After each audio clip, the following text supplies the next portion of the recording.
What up, everybody? Yes, I am back. We got another draft. This one is for the number 221 division. We made it all the way to the Star Wars part of this, and this is the Revenge of the Sith division. Yes, and we are starting here in a few minutes. Let's go. Let's see who gets in the chat first over here.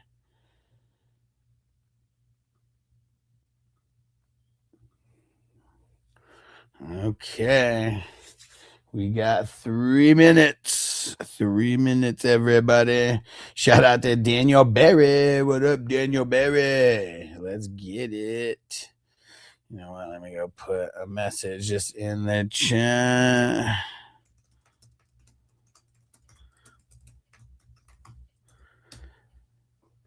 Uh-oh.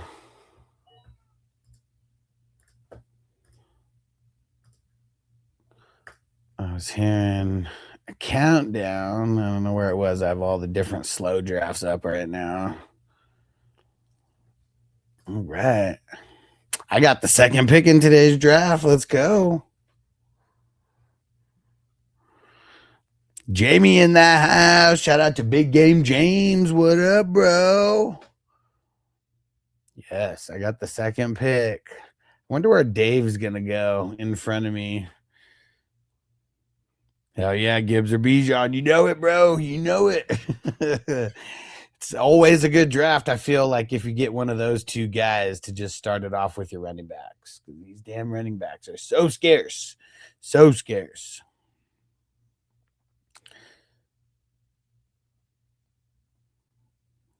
All right, all right.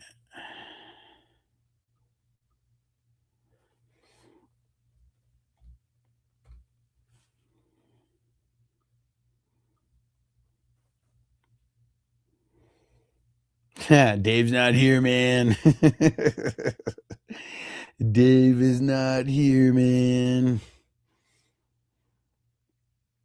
All right, we got 1 minute. 1 minute. Yes, here we go. Let's see who else jumps in the chat here while we're kicking everything off. I already got my guys queued. We're ready to go. Shout out to Chase for liking the live on TikTok. Appreciate ya. All right. Let's go, Dave.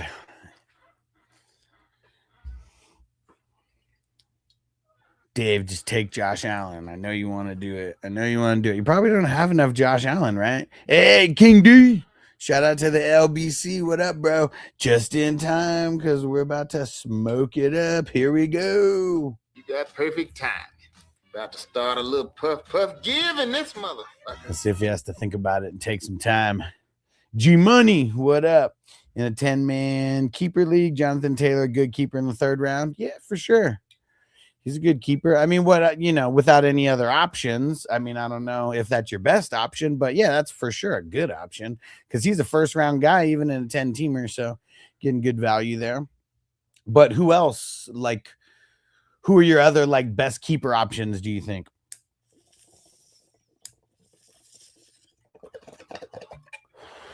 You get anybody hella late that just seems like a steal? All right, pretty chalky at the start. Bijan, Gibbs, Chase, Puka, CMC. See where Brown goes.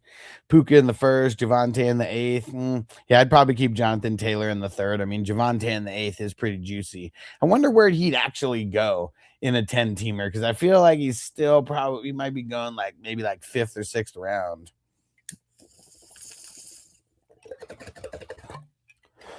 So if you're only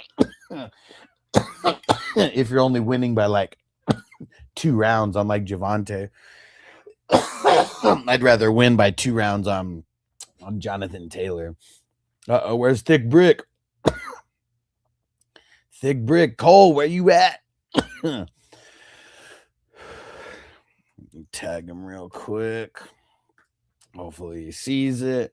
And Ace Bama, what up?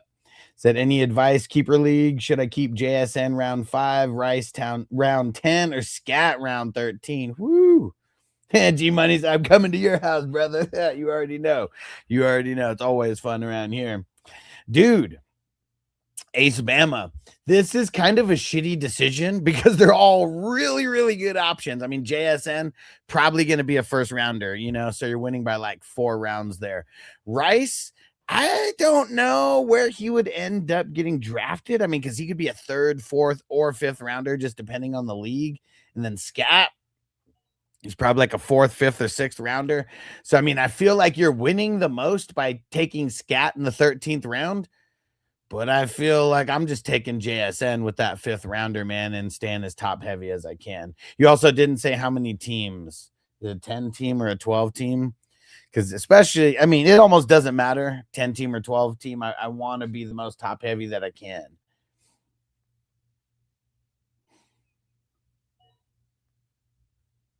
Crispy. And Jamie said, we have exactly 1 month until Super Troopers 3 comes out. I'm excited. Bro, I didn't even know there was a Super Troopers 2 that came out. I don't know where the hell I've been, but I guess I'm still pissed that those dudes never came out with, remember Beer Fest? And at the end, they had like the Weed Fest. I'm still pissed that they never did that. And shout out to Chris for the follow on TikTok. Farva's banging Thorny's wife. That's funny.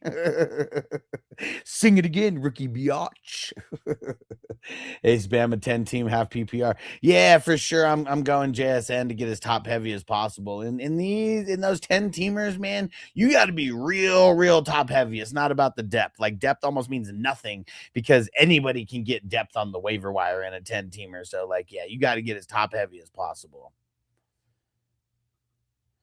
All right, almost back to me here. Let's see. I mean, dude, all the running backs, man. Running backs like gone. Let's see, y'all.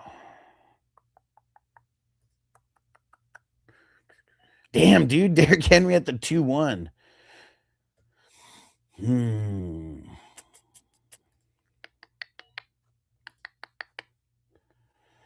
All right.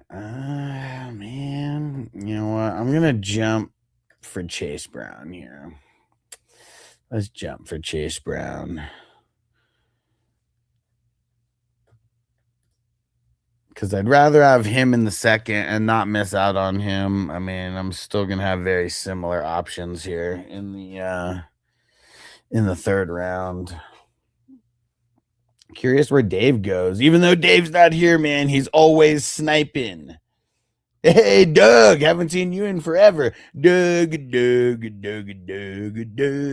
And Tristan on TikTok, what up? Yes, this is Superflex. That's why you see those quarterbacks going a little bit earlier. And props to you for knowing what Superflex is, because there's so many people on TikTok, they're like, who are these idiots getting quarterbacks in the 1st and 2nd round?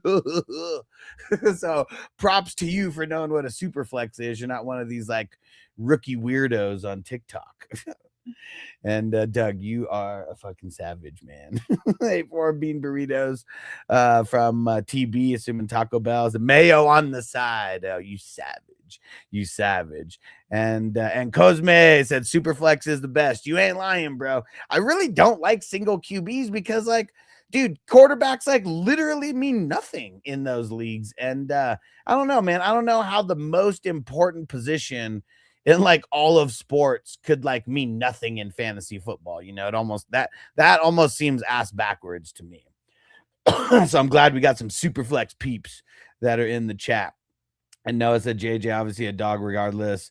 But does Kyler raise his draft stock at all in your opinion? I feel like he does, because look at how bad everything was for him last year, and he still ended up being solid, in a handful of games. And like Kyler, we know that at least I would say he's better than Carson Wentz, right? And I mean, JJ did okay with Carson Wentz. And I would say he's better than JJ as of like right now. Will JJ get better than Kyler over time? Maybe. I mean, that remains to be seen. But I think that right away, Kyler's like the gunslinger that we want for him to have. And Tristan, I've done 160 best ball drafts this year so far. Bro, you got to jump in some of these with us, man. I mean, these are only $10. And there's a $10,000 first place prize. And I don't care where you're doing it, DraftKings, Underdog, any of that. Like, dude, this is way more realistic to actually like win and get in the money than those platforms, because you already know how those guys are. It's like I don't know, it just seems impossible to win.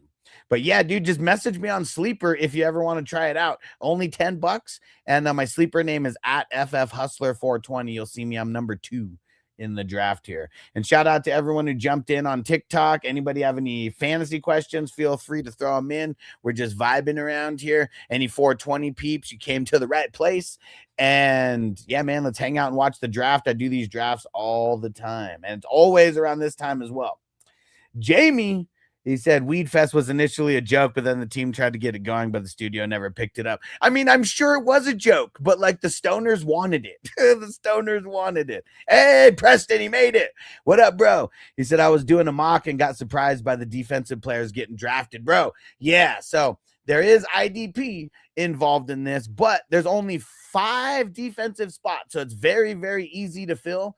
And like, at least what I try to do, I make sure to get all my offensive guys and then a couple bench guys before I even dip my toe into the IDP water. I do feel like that's because like I feel like I know more players. And so like, even if I don't get some of the top guys, that I'll still be okay to build a well-rounded roster.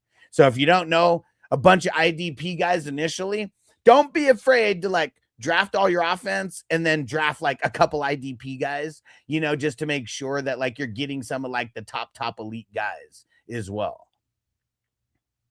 And yeah, dude, what are you smoking on over there, bro? You got perfect time. About to start a little puff giving this motherfucker. Cosme on TikTok, what up? Thanks for the follow. And Ben, he said, thoughts on Javonte this year? I like him. You're getting him at a good value. I still get a little bit nervous about him because, you know, all their money is tied up, you know, with Dak and the wide receivers and everything. So I feel like no matter what, he's going to be a little bit of kind of an afterthought of the offense. But dude, if he can flirt with 10 touchdowns and like 1,000 yards and like bunch that up, you know, nicely, just have like, you know, he's going to have a couple bad games, you know, for sure. They have a pretty tough schedule, but as long as he could bunch up some nice games, I think we'll be good. And dude, I don't know what's up with Thick Brick. He was just like in there. I don't know what happened. Cole, where you at? What up, Cali Jam? What up? Jamie, no, I've never seen the Half-Baked sequel. I don't know. I mean, because I almost like wouldn't. Like, it wouldn't be a sequel to me. It almost seems like it would have been like a standalone like type of movie, you know, because it was so far apart. And Cosme, he said, waiting on QB, stacking RBs and wide receivers this year. Nice. In Superflex or in you said Superflex was the best, right? Yeah. I mean, you just don't want to get screwed. That's what it is. On the quarterbacks and Superflex, you just don't want to get screwed. I mean, I try to get like one or two, like one guy at least in the top 12, and then you just got to hope you hit right on those other guys. And Drula. So this is not a mock draft. It's a $10 best ball draft. But if you want to join, all you got to do is message me on Sleeper at FF Hustler 420. Tristan said, mine have all been on underdogs. I won quite a bit last year, but I'm down. Hell yeah, dude. Shoot me a message.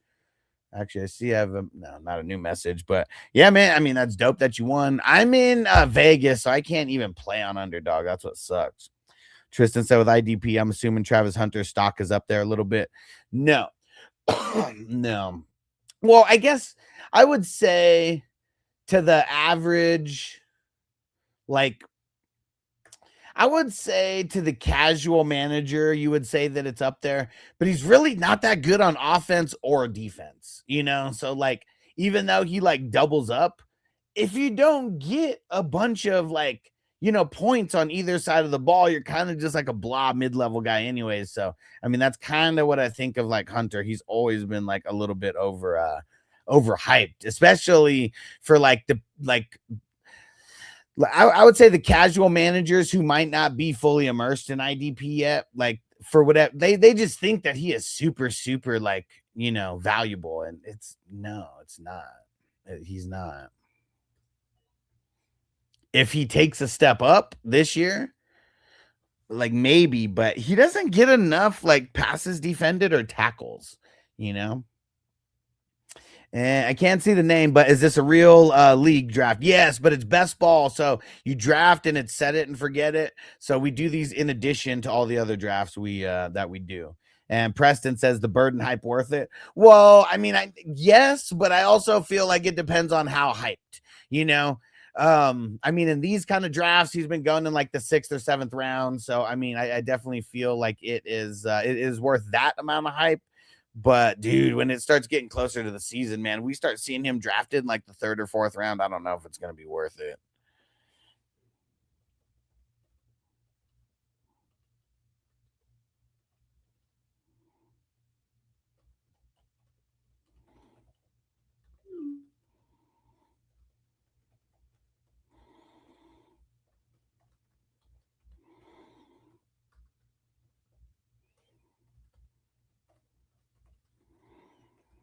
Okay.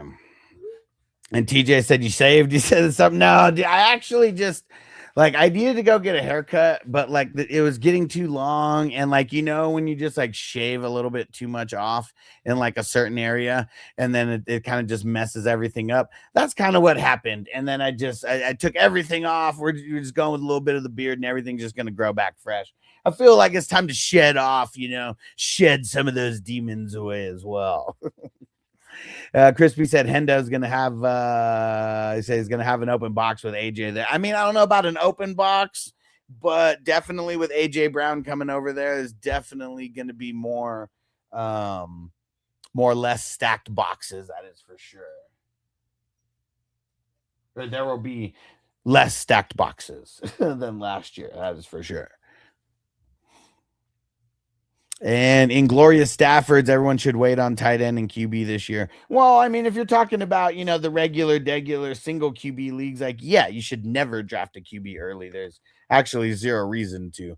But, you know, I mean, we're trying to get the super flex crowd around here. And for the super flex crowd, you know, you have to have 2 good quarterbacks, you know, at least 2 starting quarterbacks, you know. The good part of that is going to be subjective for sure. And Burnsy, Genty, Hampton, or Barkley. Probably leaning on the Genty side, especially with them getting, you know, a lot of help on their offensive line. But I don't know, man. Saquon, he like no matter what people think about Saquon, I feel like he just seems safe because like his draft stock fell so far compared to like last year where you had to get him amongst the top 3 last year. And like now you don't. Now sometimes you don't even have to get him inside the top 12. Like that's a great value. All right. I'm liking my draft so far. I'm glad I went quarterback because quarterbacks definitely fell off of a cliff. They fell off of a cliff very, very fast. Because just since I picked my second quarterback, 1, 2, 3, 4, 5, 6, 7 total quarterbacks, 8 total quarterbacks now off the board. Let me see how many total quarterbacks. 1, 2, 3, 4, 5, 6, 7, 8, 9, 10, 11, 12, 13, 14, 15, 16, 17, 18, 19, 20, 21. Woo! Glad I got my quarterbacks because my second quarterback would have sucked if I would have waited. So let's see how this shapes out. We still got 4 picks ahead of me here.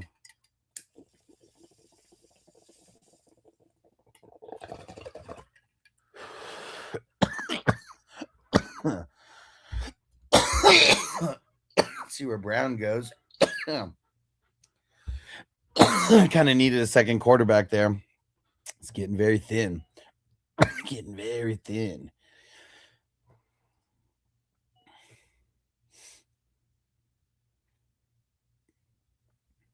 Dude.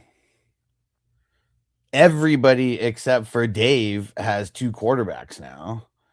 TJ said I reached on Burden in the 218, but that's only because I went Williams and Burden back-to-back picks. Okay, for sure.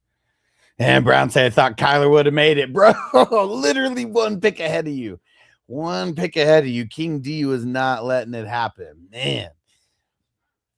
Yeah, like dude, and just in between your 2 picks, 1, 2, 3, 4, 5, 6, 7 quarterbacks taken, out of 12 picks. Like, yeah, that's crazy, man. I gambled with the King and paired with St. Brown in the combo. I don't have her. I've seen. Okay. Yeah, I don't know if I've. I don't know if I've seen Amon Ra and the King on any teams. That's for sure. Okay, let's see where Dave goes here. Feel like Dave got screwed a little bit on quarterbacks. I mean, dude, your best choices are like obviously the Rook or Bryce Young. Like, man, and you went Bryce Young, I probably would have too. And Jordan on TikTok, I'm in a keeper league. Do I keep Hampton, May, or AJ Brown? Are you? Is there any like rounds involved or anything like that, or you literally just pick one guy to keep and that's it? And is it super flex? Is it single QB? I'm assuming if you don't tell me, I'm just assuming it's single QB. All right. Zay Flowers as a number 3. Yeah, Cali Jam, usually opposite sides of the board. Yeah, for sure. Because, I mean, and even if, like, sometimes Amon Ra makes it to the second round, you know, like, Henry's not making it all the way back around to wherever Amon Ra goes in the early. Jordan said auction league, single quarterback. Well, since it's an auction league, I mean, are you keeping them at like a certain price? Like, how does that work? Yeah, you keeping him at a certain price? Because I feel like it's single quarterback. I mean, as much as like I like Drake May, I mean, I wouldn't keep him unless he's like $1 or something like that. So yeah, and it's either going to be Hampton or AJ Brown, and I feel like Hampton's going to be more expensive than AJ Brown, so I would just want to keep the more expensive guy. Oh shit, GG said his Bronny James worth the extension was given. Dude, how much did he get extended for? But no, he's not even worth a spot on an NBA roster.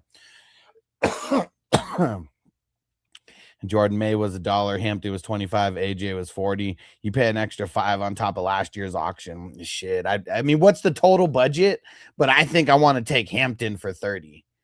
Yeah. Because you might be able to get AJ Brown for the same price, maybe even a little less. I don't know. It kind of depends. 200. Yeah, I'm keeping Hampton for 30. I mean, that seems like a really good price because I bet someone like him's going for 40 to 50. Like I bet because he's like a first round guy like now. So yeah, that's what I would assume. And shout out to Jackson for the follow on TikTok. And Preston said crazy, all that hype off of 2 games for Bird. And he said Adunze will be the wide receiver 1. I think Adunze is going to be the wide receiver 1 also. It's a lot of the coach speak. You know, like that's what it comes down to. It's all this coach speak where, you know, like he was like the first wide receiver that this new regime drafted. And like, you know, they're talking about how they're going to get him involved on so many different packages and yada, yada, yada. And that's what's like building up the hype. So I feel like I would much rather get Rome at the discount, you know, and let people pay up for Burden. And VVS said, how'd you get May for $1? I mean, in single quarterback leagues, it's like if you're not a top 12 guy, like, I mean, there's a really good chance that you just go for a couple bucks. Jordan said, appreciate the advice, was thinking the same. Yeah, for sure, dude. And hit the follow if you have not hit the follow. GG said, who's the most overrated player besides LBJ, not worth the printed name on their jersey? Bro, I don't know. But, man, I've been wanting to talk about LeBron James and all this bullshit that's going on because I see too many people just still calling him the greatest of all time. Like, dude, it's ridiculous. It's ridiculous. He never was the greatest. He is not the greatest because he has the most all-time points, because the last person who had the most all-time points was Kareem, and nobody ever called him the greatest of all time. And he had 6 championships. So like, I don't know. That's just, it's too ridiculous, man. Freaking LeBron. TJ said Adunze would draw number 1 cornerbacks and his foot injury making people nervous. Yeah, for sure. He's definitely, I would say 60 to 70% of the time he's getting that number 1 cornerback. So that's going to make things a lot easier for what's his name, Burden, either way.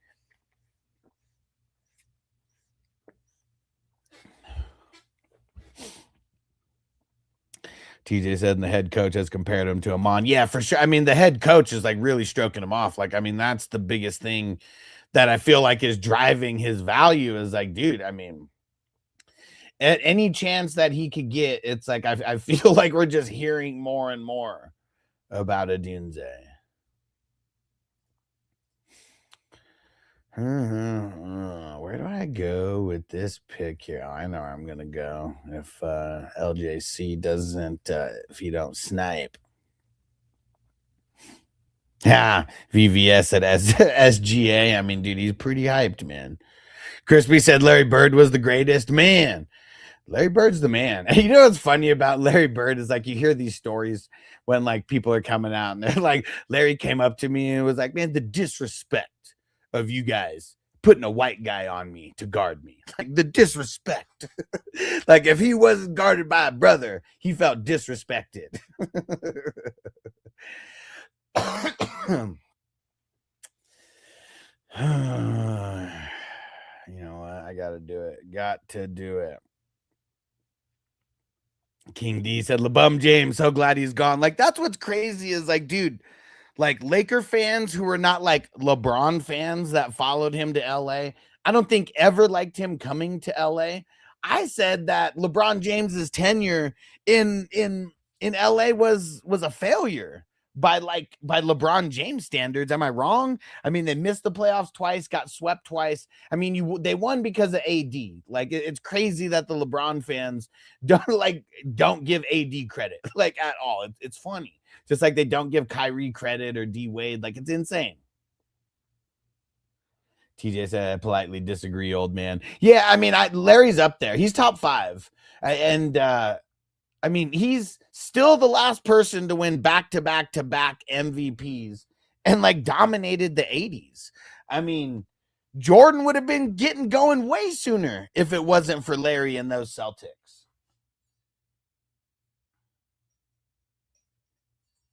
And it's crazy because like people like, you know, if there's any kind of LeBron or like, you know, LeBron versus Jordan, like GOAT debate, it's crazy how Jordan gets no credit for doing so much, but not actually beating the Celtics. I mean, dude, he was dropping 50 and 60 like on them with like no help going against the champs, you know? And so it's nuts. It's like that part of it is nuts. And GG, he said, I'm so glad he left. Okay, there we go. Another, I don't know if you're a Lakers fan or not, but another potential Lakers fan, like not mad that he's gone. And it said people are sharing that that LeBron should get his stat. Yeah, dude, like that's stupid.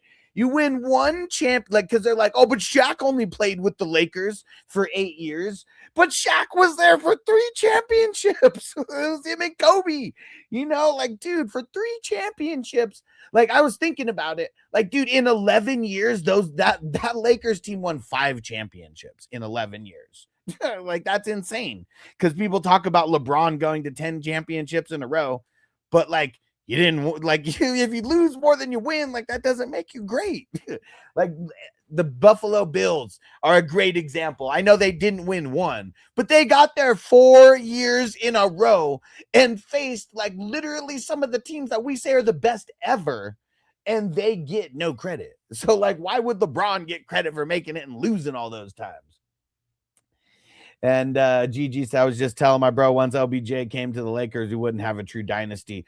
I mean, because it always, I mean, you know, I'm not the only one. Like, I'm not even a Lakers fan. I just hate on LeBron because of how many, like, ever since he went to the Heat, I was hating on him because, like, dude, when you get there and you're, and first off, you team up with your boys who are like, I mean, D Wade was a top 10 player, like at the time. Chris Bosh, definitely a top like 20 player, like at the time. And at their positions, I mean, dude, D Wade, I don't know, he might have been like second or like only behind Kobe, like at that time, you know, and at the position. And so it's insane. And then you bring over Ray Allen, and Ray Allen, like, you know, totally gets LeBron like out of trouble over there with that shot. And dude, like LeBron's literally a journeyman. Like, isn't he going to be on his 5th team? Like, dude, that's a journeyman. If you play on more than 2 teams, you're a journeyman. Like, I don't even know if you could be considered the greatest of all time. Like, no one's ever going to call KD like the greatest of all time, right? Like, I mean, I think people would call Curry the greatest of all time before they would ever call KD the greatest of all time. Yeah, TJ said Bird easily top 5 all time. For sure, dude. For sure. Yeah, I mean, it's crazy that's like, you know, I guess it's tough because like amongst the elite of the elite, there are like, you know, it's really tough. I don't put LeBron James in there. And like anybody who does, it's easy to push Larry Bird out of there. But nah, man, Larry Bird's definitely top 5.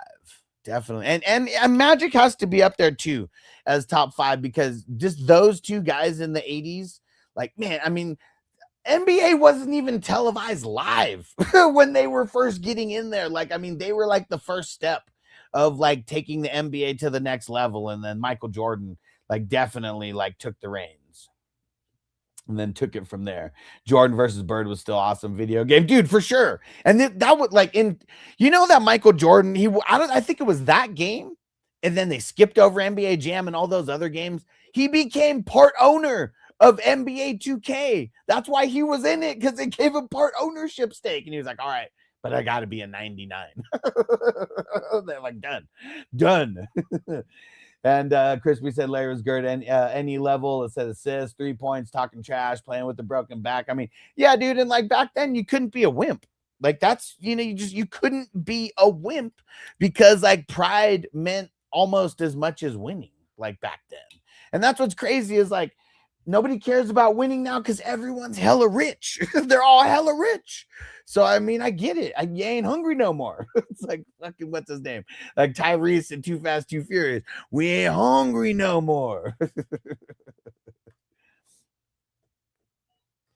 Where do I go with this pick here?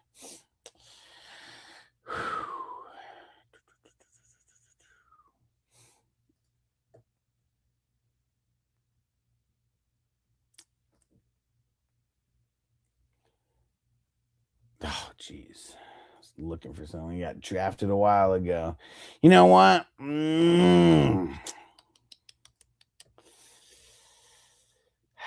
one's tough. You know what? Let's just get Michael Wilson there. And TJ says Sack was also the most overpowering center of all time. Dude, I mean, you you literally had to foul him before he could get over half court, because if he got over half court, there's a chance that he's just gonna smash on your dude. Pause. He's gonna just slam on him and get a foul. I mean, he might not make the shot, but just like getting the fouls, you know. And Nick Von B, what up? He said, hey, evening, buddy. He said, I'm gonna settle down for now. Puff pass. And he said, I'm torn on my first pick. Don't worry, man. It all depends on where you go. And he said I could pick up Hampton. He's there, but not sure Scat. I mean, I'd go Hampton over Scat. That's for sure. It's for sure. And GG on TikTok said, mind you, said if we would have gotten the Lakers 3 chips, I'm not even talking about a 3-peat. Yeah, I mean, dude, 8 years is a long time to be there. It is a long time to be there.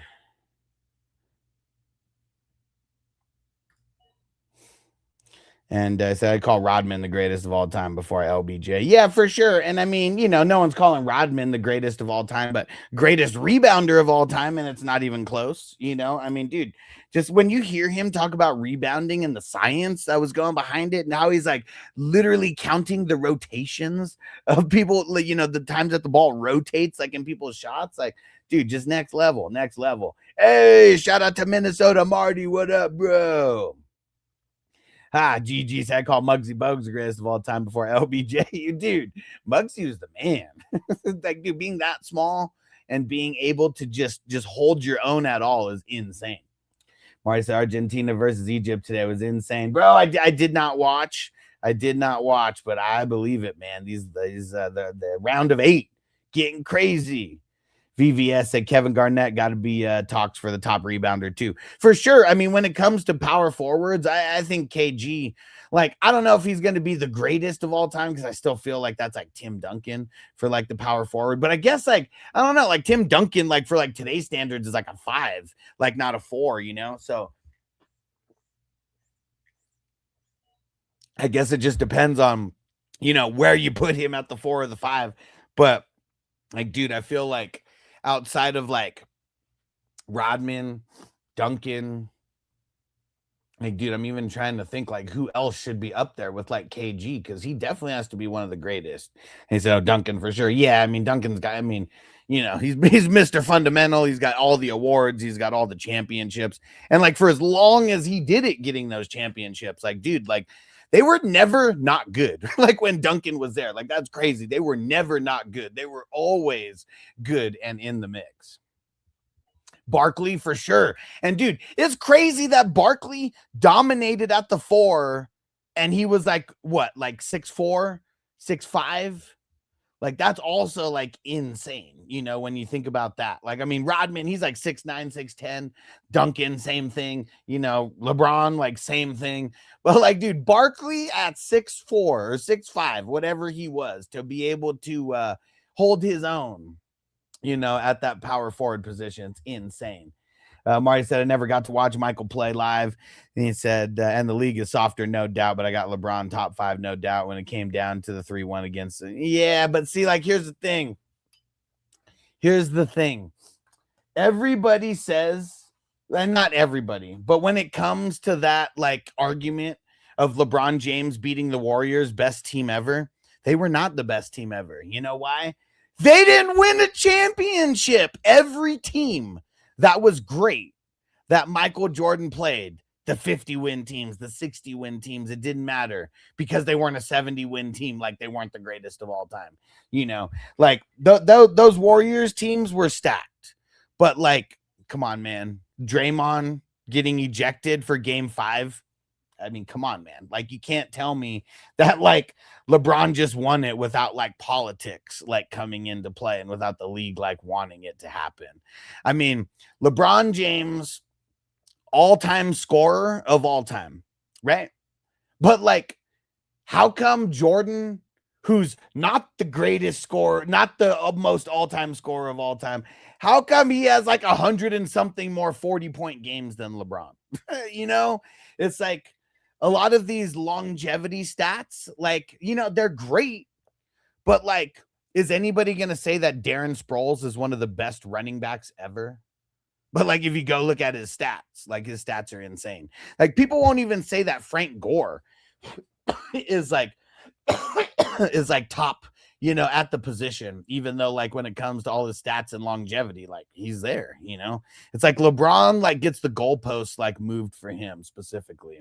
Mari said you need to watch highlights, man. Seriously, he was that good. Said the full highlights, not just the short ones. Who are we talking? I mean, we all know LeBron is good, and the highlights only show the good, not the bad. VVS said Rodman was 6'7", which is even crazy. Oh, yeah. And you know what? Because I'm thinking he's 6'9" or 6'10", and him just being that good at rebounding, it makes the it makes the story grow. It makes the story grow even more. Where are we going to go with this pick? And Nick Von B said Worthy from the Lakers or Pippen from the Bulls were always great players when it came to basketball. You could always watch them and trust them. Kareem, yeah, for sure. And he said you could always put him under the basket. Yeah, and I mean, dude, that sky hook that Kareem had, unblockable. Like, dude, you could not block that move. Nobody could. Might be one of the most, like, it's like Michael Jordan's fadeaway and Kareem's sky hook. It's like you cannot block those. Unblockable.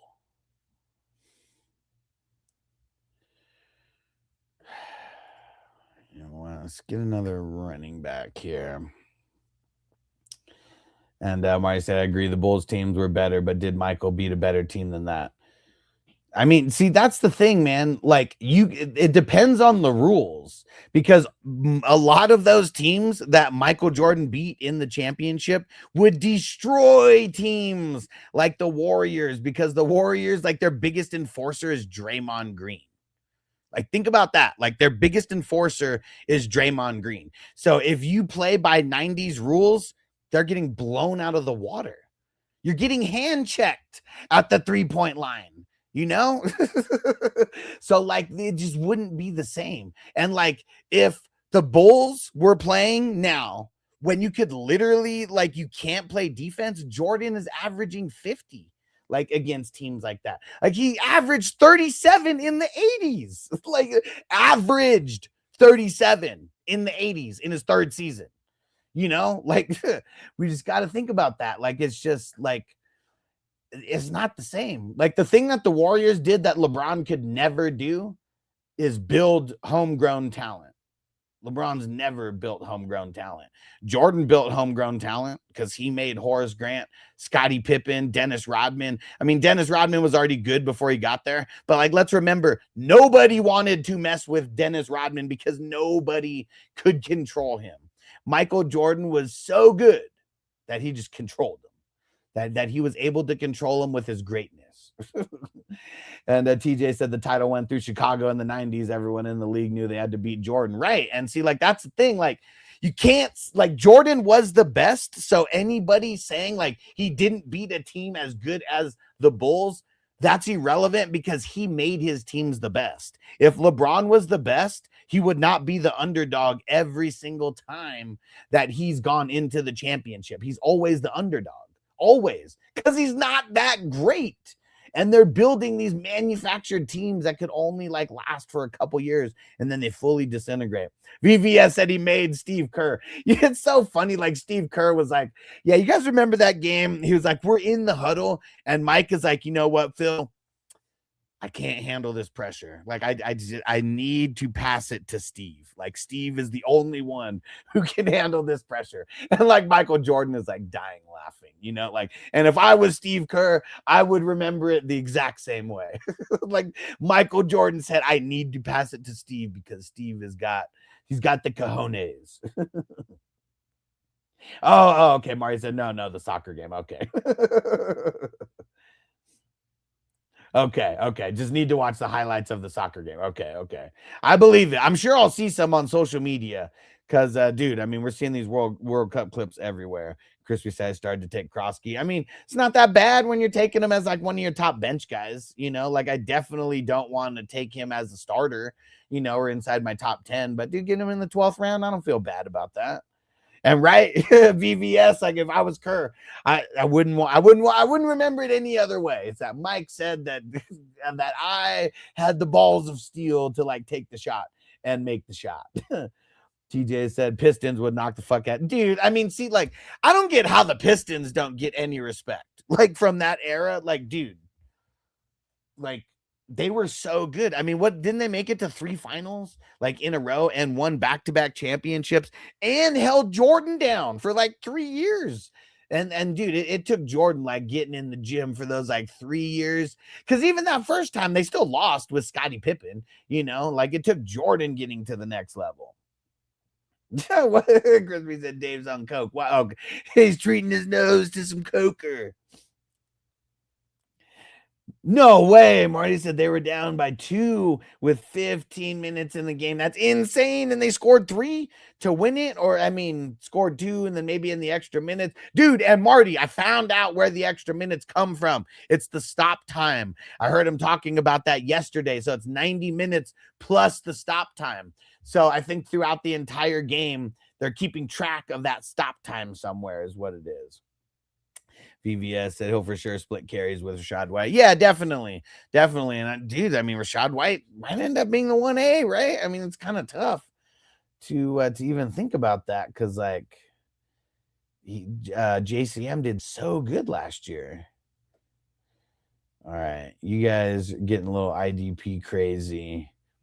Gonna have to dip my toe into the IDP waters here. I got Dave right after me, so it's always tough with him.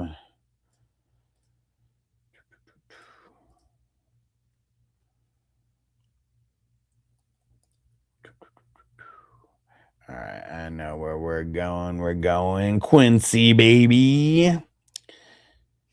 VVS, a Washington organization, so high on JCM. I mean, they better use them like they are. And Marty said, what's the stop time? Like when people flop? Yeah, exactly. Exactly. Yeah. TJ said Rodman, Lambeer, and Oakley were straight thugs. Dude, I mean, Lambeer, like, he might not have been able to play in, like, you know, like today's, like, NBA, because, like, you think about his skill level and, you know, skilled enough to be a big man in the NBA, but, like, dude, just being the enforcer the way that he was, like, I mean, like, NBA is too weak for that now. Like, they just wouldn't have it. Crispy said, like, that boring shit's not long enough. And Brown said JC wasn't bad all last year. No, I mean, dude, at the end of the year, I mean, came through for sure, especially week 17. Like, that's for sure. And Marty said, Crispy, I watched a 120-minute game, went 0-0 to a shootout. Bro, dude, 2 hours and no scores. That's tough. Hey, Evan in the house. What up, bro? Brown said the O-line was, and the hype. He said people expected him to be top 10 off the rip. Yeah, it's insane. I mean, you know me. I'm always usually taking the other end of the spectrum when it comes to that, like, insane hype. And VVS said, dude, I swore I was following you, and I shot you a text the other day about some advice on TikTok bugging. Did you? It might have went to my I mean, it's so tough for me to keep up with the TikTok DMs, and man. But yeah, if you ever go to 420crew.com, if you go to Patreon, I mean, that's always the way that you can hit me up. It's definitely the better way. And Evan said, who's your biggest buy? What's your biggest buy-in you've ever done?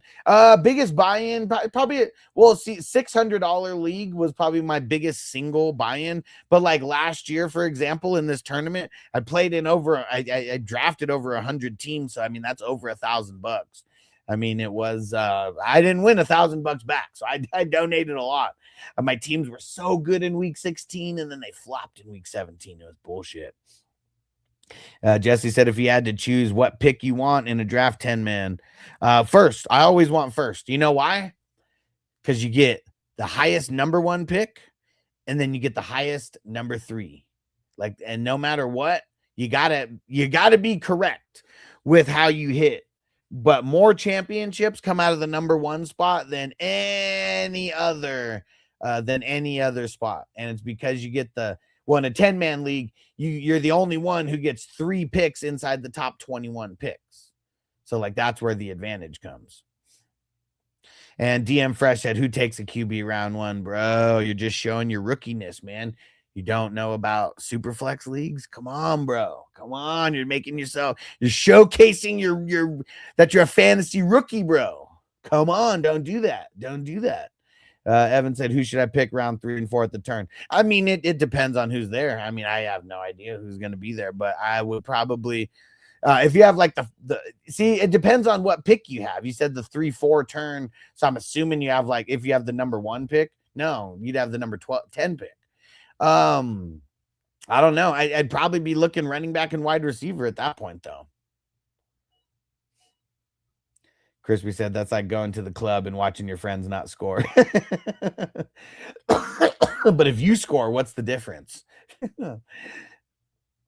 Marty said, it's like going to the club and it's only dudes there. Yeah, that's probably a better analogy, when you literally have no chance. Well, no chance for, us to score. There could be some other guys with some other point of views, but Celtics said, guy at 12 got him on Raw at a great value just to pair with Henry. Yeah, for sure. I mean, well, and what he said was he's never seen anybody with that combo, so that's what he's trying to get. 850 Sunny said, why Bijan over Gibbs at number 1? I mean, Bijan has been going over Gibbs at number 1. I mean, I don't know. I can't really tell you. But I'm always taking Bijan over Gibbs given the choice. Zach said, how do you even keep track of all these best ball leagues? Well, the thing is you don't have to keep track of them, because like in best ball, you don't have to manage anything. You draft and then it's set it and forget it. So I like literally just checking scores. And then at the end of the season, I mean, I'm the one hosting this whole thing. And at the end of the season, you have to be in the top 4 to make it to the tournament playoffs. And then I know there which teams of mine have made it and which ones I need to track during the playoffs. VVS said you literally couldn't go wrong with either pick. No, for sure. I mean, I don't think I guess for me, I'm there's so many other things that I would want to focus on versus Bijan over Gibbs, because you're lucky to get a top 2 pick either way. And if the only way that one is going to be so extremely better than the other is if one gets injured, that's really what it's going to come down to. If both guys stay healthy, I bet both of them finish in the top 2. Dude, I mean, they're going to be the workhorses of their prospective teams and getting an insane amount of pass work, an insane amount of TD opportunities as well. And Yvonne said, why are you drafting right now? Well, Yvonne, what we're doing right now, it's called the best ball draft. And to the casual managers who are kind of just playing in the home leagues and stuff, I don't really expect you to know too much about this, but I'm glad I can educate you today. Best ball is usually a low stakes buy-in with a really high type of with really high prizes. So for this one, it's a $10 buy-in with a $10,000 first place prize, and there's no management. You draft and it's set it and forget it. And I don't know if you've ever, I mean, I don't really need to advertise for Underdog or DraftKings, but there's billion-dollar companies out there that have been hosting drafts since February. I'm just doing my own thing independently and hosting big tournaments like they do as well. All right, who are we going to go with this pick here?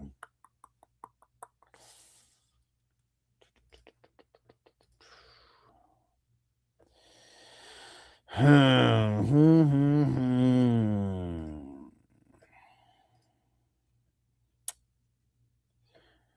right, you know what? We'll get Crispy's favorite quarterback, who I do think is going to end up starting, Mr. Deshaun Watson.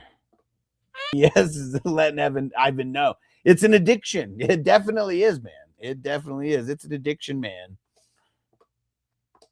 I seen him. TJ said you figure out who your Daniel Jones QB you dislike that's probably going to hit this year. Deshaun Watson. Dude, if I'm able to get him 15th, 16th, 17th round, I mean, that's why Daniel Jones was good last year. Because when you had to start drafting him in the 7th, 8th, 9th round, he really wasn't that good. You got the great value, and if you're not getting the great value on him, he really wasn't that great, especially because he ended up getting hurt at the end. So even the teams that I had him on, he ended up screwing over my teams because he got hurt. And VVS, so what kind of tight ends are left? Well, see, there's still a lot of tight ends that are left. I mean, Hunter Henry, AJ Barn. I mean, no, there's really not. Juwanna Man Johnson, Sadiq, Schultz, Freiermuth, Hawkinson, Otten. I mean, I'm just reading off the list, not even guys who I would necessarily not in any kind of order. Chig, Helm, Gesicki. I mean, all the guys, all the good tight ends are gone. Yeah, and in this tournament, there's no specific tight end spot. There is, I changed it to a flex. So you can start a tight end, but you're not required to. And VVS, there's some startable ones. Yeah, definitely. And some guys who would make it into the rosters. TJ said, I love the Val Venus music for Watson. It's perfect, right? And is that Kelsey? What up? What up? We'll just call you Special K. I traded my first, second, and third last year, but I got Josh Allen, AJ Brown, Rashee Rice, Ken Walker, Bucky, and George Kittle as my keepers. Nice. Nice. Hey, Big Country, what up? He's a good old Massage Watson, right? Hello, ladies. The Big Baloski. Evan said I'm a big Bengals fan, which sometimes make me reach on some players. Does that happen to you? No, because I'm not affiliated with any kind of specific team fandom anymore. I used to be a Chargers fan, but when they left the way that they did, in 2017, 18, I can't remember whatever the year that was, I just became a free agent at that point. And no, so I have no alliances to any teams. I have the alliance to my fantasy football teams, Because when my fantasy football teams win championships, I win money. If the Chargers, they're never going to win. But if they did, I mean, I'd get nothing for it. I'd get nothing.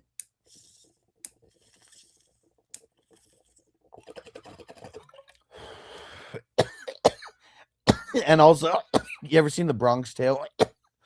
I feel like ever since I saw that movie, it made me just think differently about like fandoms towards like teams, you know, because these teams don't give two shits about us, you know, they really don't.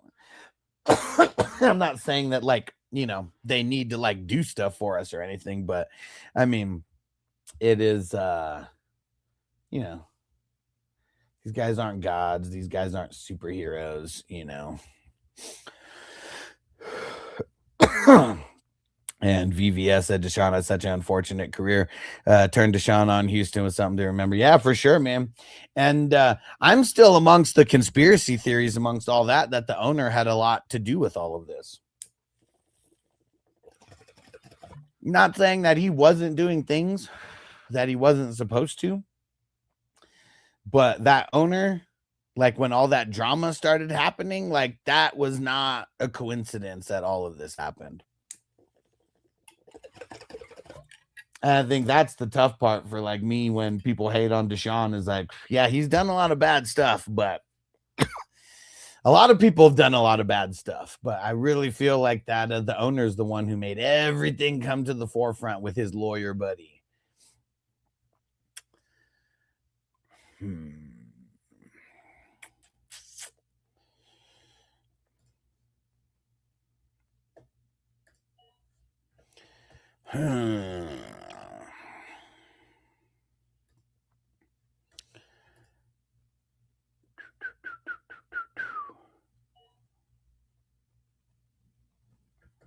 Yeah, it's going to get interesting here.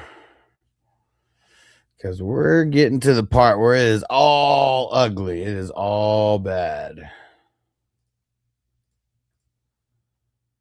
And you guys are in trouble because I'm filling up my queue right now. Anytime I fill up my queue, you guys are in trouble.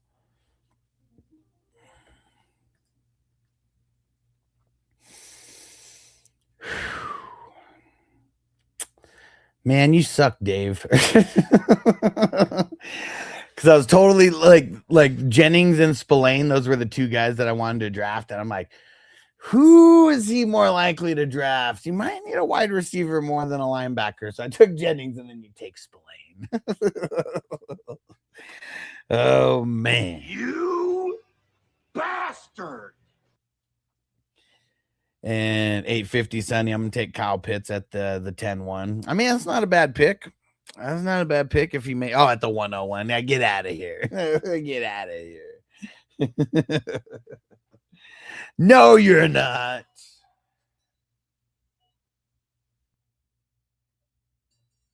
Not if there's actual money on the line. You ain't. If there's no money on the line, yeah, sure.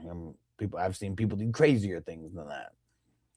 And VVS usually draft with the same couple people as usually all new league mates. Well, there's definitely a handful of people who have done a lot of drafting. So, like just in this draft, for example, Dave, he's been in like 50 drafts. I've been in like 100. LJC, I feel like he's at like 10. Big Paps, he might be at like 15 or 20. K2, I feel like is over 100. Brown is probably over 100. King D, I know, is in double digits somewhere. I don't know where. Crispy's over 100. Stoner, he's probably in like 20 or 30 at this point. Thick Brick, he's a TikTok guy who found me on TikTok this year. He's probably in like 20 or 25. Huge Ass, I know, is in like, you might be pushing 50 or 60. And Cali Jam, I know, is in like 80 or 90. This is draft number 221. This is draft 221. So there's definitely DJ said, but Crispy sucks. So there's definitely a bunch of people who draft all the time, but I'm always trying to get new people in. you know. I mean, every single day, you know, when I'm doing these drafts, we're trying to get people to, you know, come in from TikTok. I'm always posting on Facebook, trying to get new people in. So the goal is to keep getting more and more, you know, people in, but it's like a community within the community as well, because like there's a handful of people that are drafting very, very often. And VVS, so that's cool. You say pretty familiar with your league mates and you know who they like. Well, yeah, I mean, once you do like a handful of these drafts, you know, like you'll notice the tendencies. And I know that there are some people who like, you know, change things up. I mean, with the best ball drafts being only $10, I know there's people who try different things all the time. I mean, Cali Jam specifically, he got the 12th pick and he got Amon-Ra St. Brown, and he took Derrick Henry specifically because he was like, I don't think anybody has this combo. And like, you know, like that's kind of what makes the difference if you got different combos out there. I mean, it always, you know, you're going to need any kind of luck. You know, you're going to need some kind of luck no matter what to win a tournament like this. But yeah, people are definitely trying different strategies all the time. And VVS, I've always been interested. So you got an awesome setup and your roster is a really cool setup. Yeah, man, you should come check it out sometime. Just hit me up. Shoot me a message on Sleeper at FF Hustler 420. I mean, it's only $10 and the draft lasts about an hour and a half to 2 hours. And so you just think about that. Even like the $10 for like draft entertainment for 2 hours. I mean, dude, just that is worth it if you win no money. You know, I mean, obviously the goal is to win money, but the more that you do, the better you'll get and the more comfortable that you get, and anything's possible. All right, sounds good. VVS said, I will, man. I'm going over to Sleeper to add you now. Perfect, bro. Perfect. And these are definitely addictive. I will say that. I mean, the whole reason why I started this whole tournament, number one, because I'm addicted, you know, like there's no denying that. And number two, this is like really good draft practice before like all of your, you know, big time money leagues, you know, like a 10, this is way better than mocks, you know, I mean, mocks don't mean shit, you know, like everything is like so, it's always so far from like what the actual drafts, you know, how they actually fall, that it's like it's not even worth it, man. It could mess you up more than it actually helps you. There may be a couple crazy strategies happening every once in a while, but people are paying money, you know, so like people aren't doing stupid stuff to waste money. I'll tell you that much. VVS, I'm in like 200 free leagues and want some deeper competition. Yeah, bro.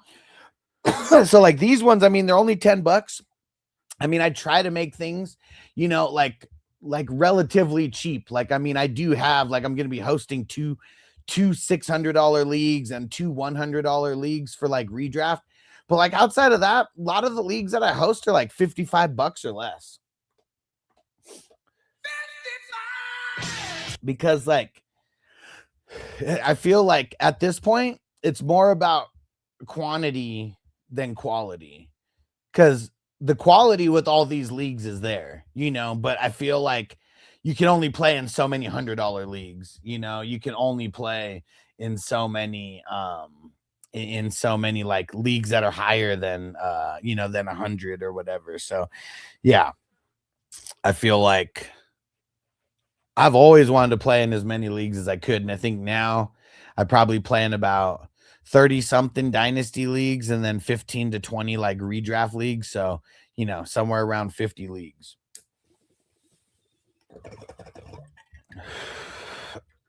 And all money leagues. And then, but that's why I do all these all these drafts as well. Cause like I'm so addicted to drafting. And if we could win some money off of doing these $10 drafts, I mean, that's what it's all about. That's what it's all about. And I'm winning that $10,000 this year. I got to keep throwing it out there to the universe. Did not win last year. My teams, I had 2 teams inside the top 5 in week 15. And, you know, that wouldn't have been $10,000, but that would have been like 4,000 at least if that was week 17. And man, and then my teams flopped going into week 17. I'm still pissed about that. I'm still pissed about that. Oh man. But like K2, Brown, and Crispy, pretty sure those were pretty sure. I know Crispy was second. pretty sure K2 and Brown were also in the top 5. It was either top 5 or top 6. But yeah, so we got some heavy hitters.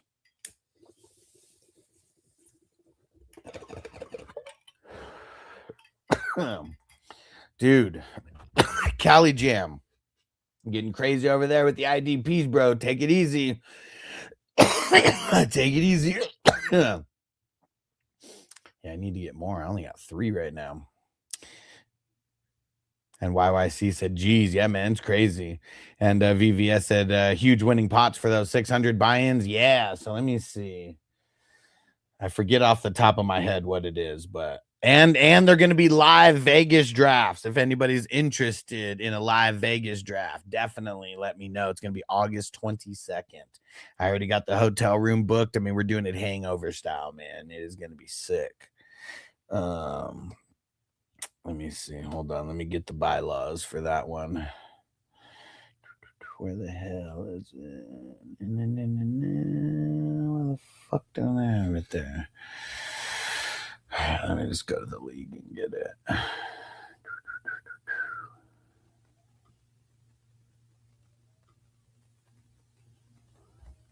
Oh, not that one.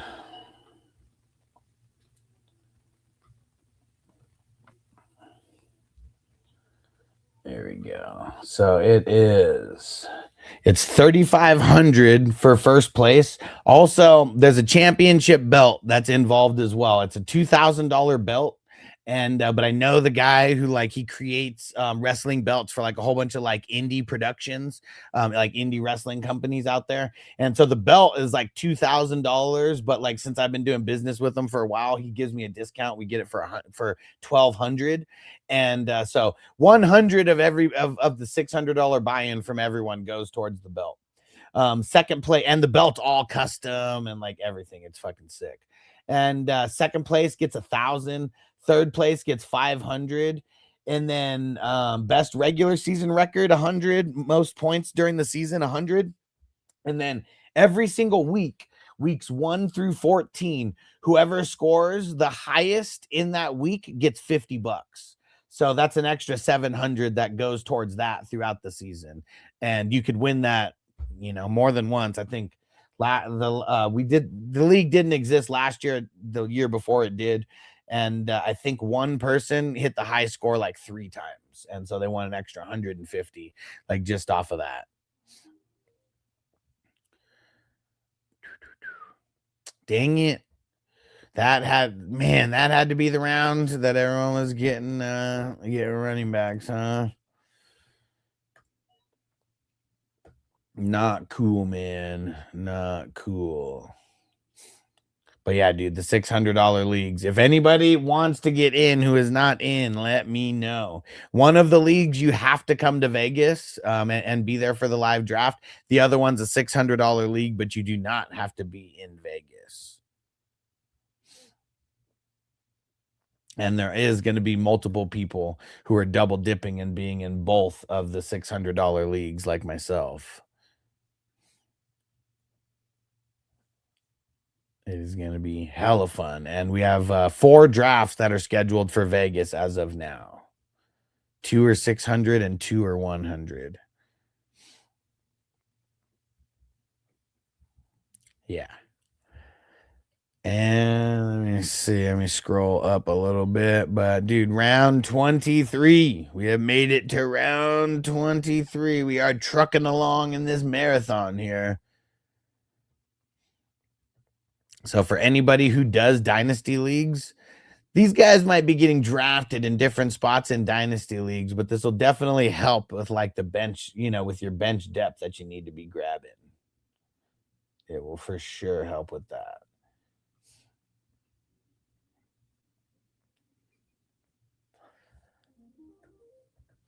All right. Get my Tesla in round 23. Let's go.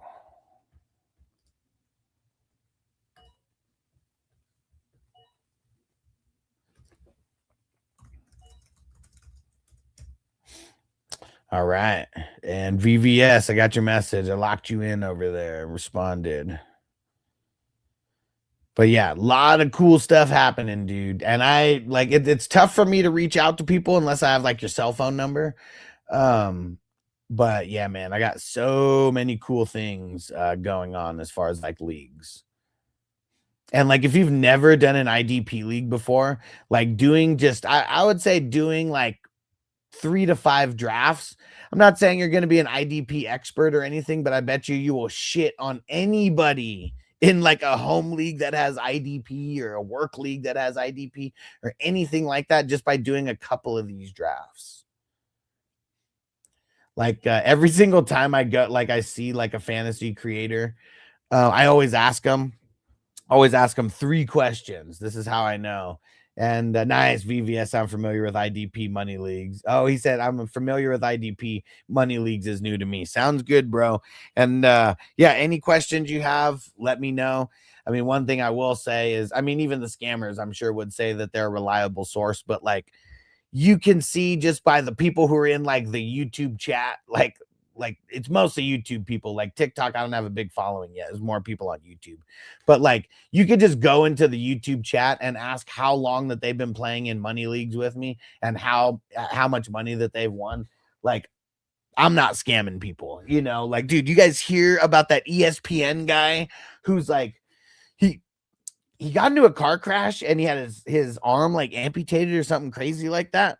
But like at the same time, all this stuff was coming out in how he was scamming people with leagues and not paying people out. An ESPN employee. Like you would think that like someone who works at ESPN would be a reliable source to like join a money league with. And they said that most of his leagues were charity leagues as well. And I always tell people if it's a charity league, 9 out of 10 times they're keeping your money and just pretending. And even if they do give some to charity, they'll never let you know how much because they ain't giving 100%. Like I can tell you that. And they said that dude was like, it was like he was taking 50% for an admin fee, which I get paid for running a lot of these leagues, but definitely ain't 50%. And then it was like 30 or 40% was supposed to like go to like the charity. And then like the rest was going to like whoever got first place is what I like, kind of like the gist of what I got out of most of his leagues. And he would tell everybody that he was like only hosting like a couple leagues, but then they found out he's hosting hundreds of leagues. Can't even trust an ESPN employee, to be honest. And Tipsy, you taking Javante or ETN for Dynasty? I mean, I'm not opposed to taking both given the right draft slot, but I would take ETN higher than Javante. And if you're saying like, regardless of draft position, who I'm like, you know, where you draft them, like, yeah, I'm just taking ETN. Burnsy, Hampton, Genty, or Barkley? I think you asked me this earlier, and I said Genty.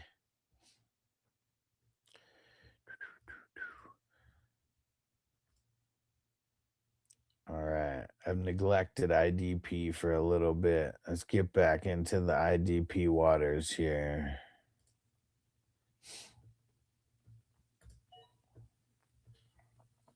And Tipsy, yes, sir. And Joe, if you want to join, so this is a $10 draft. It's not a mock draft, but I do them every single day. And you just got to message me on Sleeper. That's the easiest way. I'm the number 2 team at FF Hustler 420. But it's only $10. It ain't a mock, but it is fun and it is very addicting. And you can do as many of these as you want. It's best ball. You draft and that's it. It's set it and forget it. And then you just watch it and make sure that you make it to the playoffs. The way you make it to the playoffs is being top 4 after week 14, just like in most other leagues. And Jay said, is this Superflex IDP? You know it, bro. That's how I get down. Yes, sir. We don't play in the single QB regular leagues. I mean, I do have those for like redraft leagues, but like this big tournament, yeah, Superflex and IDP. There's only 5 IDP spots though. So like I made it like very easy for people who've never played in IDP before. So that's one thing that I will say is like, this is kind of my way of easing people into the IDP world as well, because as of right now, I'd say maybe maybe 3 to 5% of the entire fantasy community plays in IDP leagues. And like, I'm trying to do my best to like raise that percentage just a little bit, you know. Can't even say that it would be like, you know, a percent, you know, because I maybe only get, you know, a few hundred people like into IDP for the first time per year. And, you know, it's like, feel like there's like tens of thousands of people who are finding fantasy in general, you know, per year. And Connor said, pay through the app. No, it's not pay through the app on this one because we draft from February until September. So there's really no app that we could pay in where I could guarantee that people couldn't get refunds. So no, people are paying me directly for this, and it's all getting put in a safe place. And yeah, and then all the payouts happen in January. And no, VVS, there's no trades, there's no waivers, there's no ads, there's no drops. So you draft and you're drafting for the season. And I mean, that's another reason why there's so many rounds, like as well. There's 35 total rounds. And Jay said, best ball gets so addicting. I do the $1 to $5 best balls all the time. Yeah, for sure. Like I'm in Vegas, so I can't. But man, I mean, $10 if you ever want to join these with us. It's definitely a way cooler community. You know, the buy-in is obvious. The buy-in obviously not you know, not as low, but payouts are nice, more realistic to win as well. And TJ said, anyone else have no sound? I mean, I know I'm being heard on TikTok.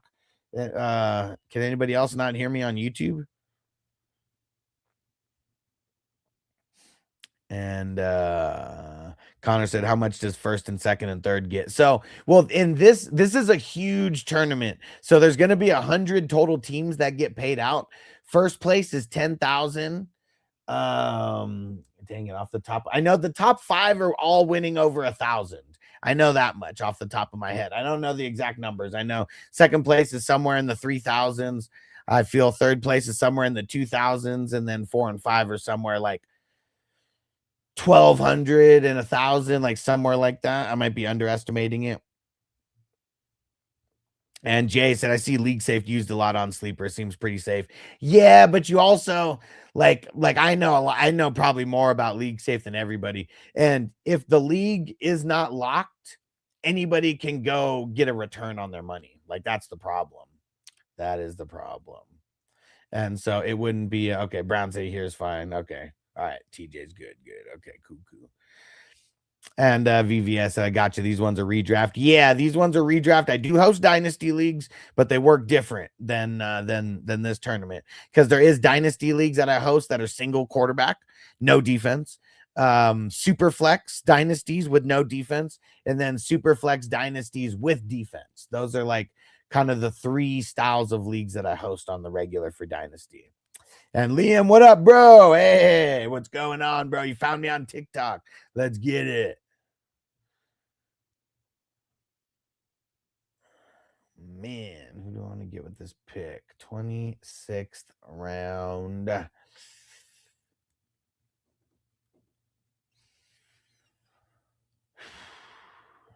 right, we're probably jumping this a little early, but let's get it.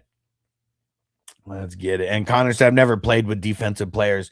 Well, one thing that I will say, there's been guys who have won money in the tournament who've never played with defense before. It might not be off their first draft that they do. I would say do 2 drafts and count those as 100% practice. Once you get like literally 1 or 2 drafts under your belt, and these are only $10, you know, it's not an insane buy-in. It's only $10, but big stakes, big prizes. And once you get a couple of those under your belt, like you'll be fine. Like researching the players, I think a lot of people think that that's really hard, but it's just like offense, man. You know, like it's all laid out in the app. VVS, I like the Superflex IDP Dynasty personally, but I like to diversify with rosters. Nice. I mean, Superflex IDP, I mean, that's the main style that I play in. I would say 90%, maybe 95% of the Dynasty leagues I play in are Superflex with IDP. Because I feel like you're not winning an accidental championship in a Superflex IDP league. I feel like there's people who luck their way into championships in offense-only leagues. Man, I don't know who I want to get here. It sucks.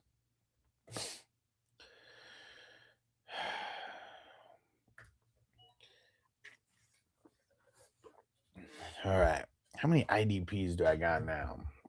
I think 7. 1, 2, 3, 4, 5, 6, 7. Yeah. All right. We're good. We're good. Yeah, VVS, that's good. Yeah, I didn't think about that. Yeah, I mean, hey, Minnesota Mike on IG. Thanks, bro, for jumping in. We usually don't get a lot of people jumping in on IG. I just barely started streaming there. All right.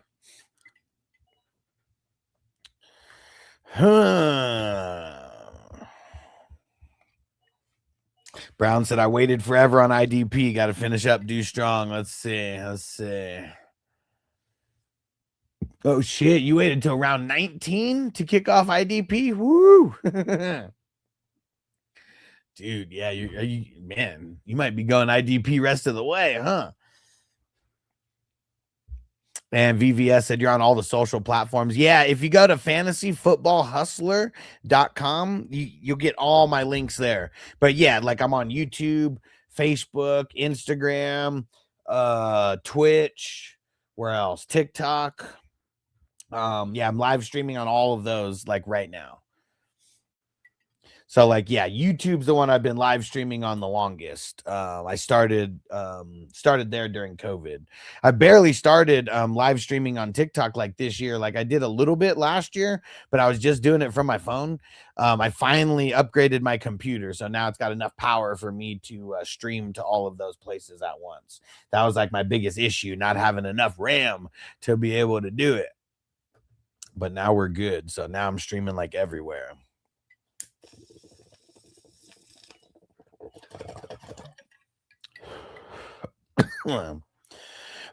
Round 28. These rounds are definitely important. Right? VVS and RAM is so expensive. Dude, you ain't lying, man. And yeah, I have 128 gigs of RAM on my computer now. Like it was crazy because I bought a computer with 64 gigs of RAM. It wasn't enough. I had to return it. And yeah, I had to upgrade to the 128. And now I have 2 computers that I'm using, one laptop, and then I still got my big desktop. And I feel like finally now I have enough RAM to be able to do what I need to do. Because I'm not even drafting on the one that has like that I'm streaming on. Like I'm drafting on the desktop that's like behind my laptop. And I cannot wait. And I cannot wait until GTA 6 comes out. Because then, dude, we're going to be... I'm going to be answering Q&As and like playing GTA at the same time or some shit like that. And yeah, VVS said you got it all now, bro.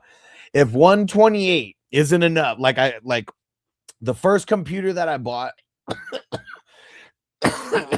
dude, I think it was 16 gigs, but I also got I bought like some what the fuck, like the extended RAM or whatever, you know, the add-on RAM, and I bought, I think like feel like it was like 60 something like gigs, like, and I'm so glad I did it back then, because like it's almost like you can't even like get it like now, because it's so expensive.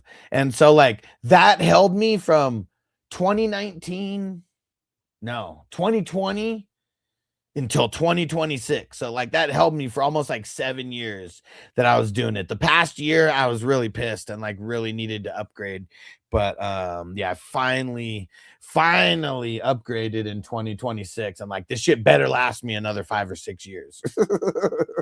It better last me another 5 or 6 years. And Tipsy said, dang, we're not hard in the garden no more. Nah, man, fuck it. Fuck it. Like, as long as TikTok doesn't cancel my account, like who cares? Like I may be restricted. Like it always restricts me, But like, whatever, dude. Like, I don't even care anymore.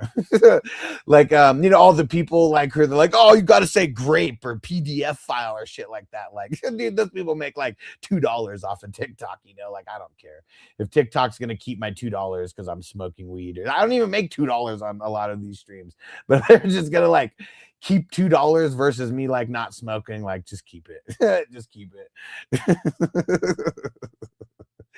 And so yeah, if anybody wants to support and make sure that I get paid for doing the streams, you got to throw in some gifts, and galaxies are always preferred, and VVS said, right, dude, it better. And right now, like, dude, even right now, I'm only using it's going between 16 and 20%.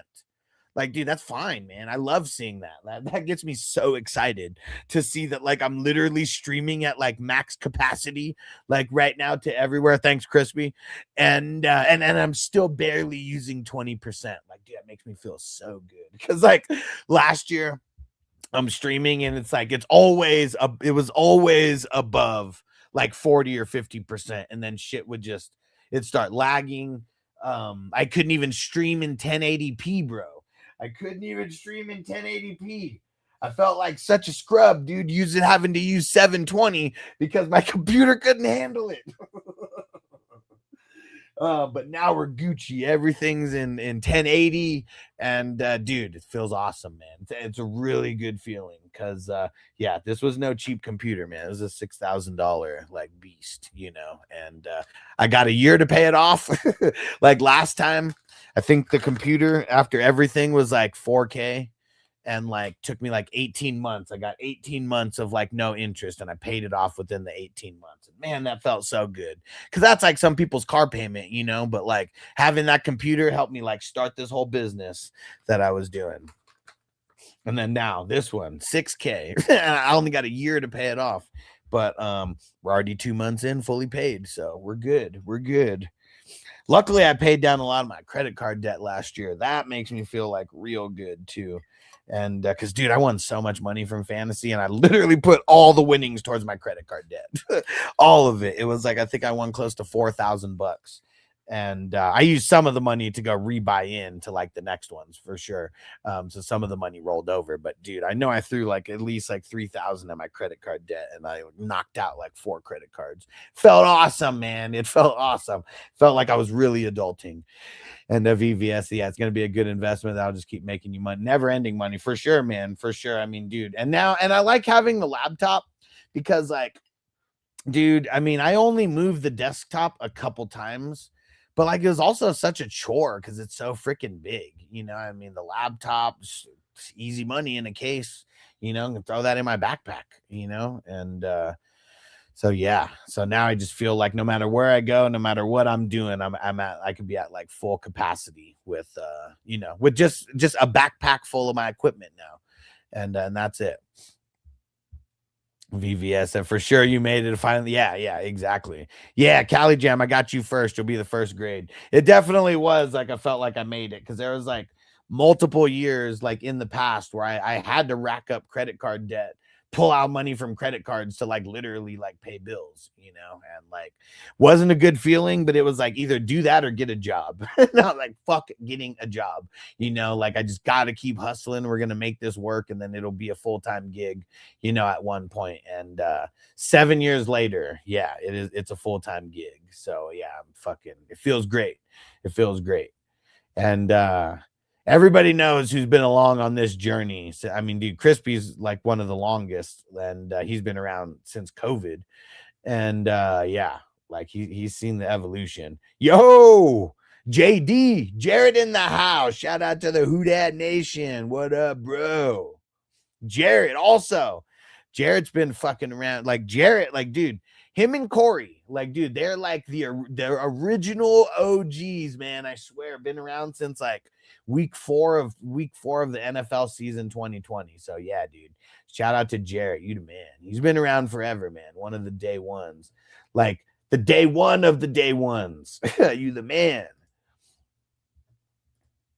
Yeah, there's been a lot of people who've came and gone, and Man, Jarrett, you're the man. Crispy, you're fucking awesome. And I could go down the list, but those are the guys who've been around since COVID that like day ones. Oh, these picks suck. Like right here. You know, all right, we'll just get him, get some depth for my JCM. Yes. I'm gonna have to jump back to IDP. It is ugly at this point. I still got a couple good picks here left, but yeah, it is ugly around these parts. How many IDPs I got? 7. All right, I still got to get 3 more. We got 5 more rounds. Probably got to get 4 more. Let's go Jalen Phillips, hurt ass. He better be back by the. Actually, I don't even care. As long as he's back by like mid-season, he's good. He's good. Bench player, anyways. Here. Dang, good pick by LJC. I was debating between Phillips and J Love and thought I might be able to get J Love next round. Nope. All right, who's smoking with me?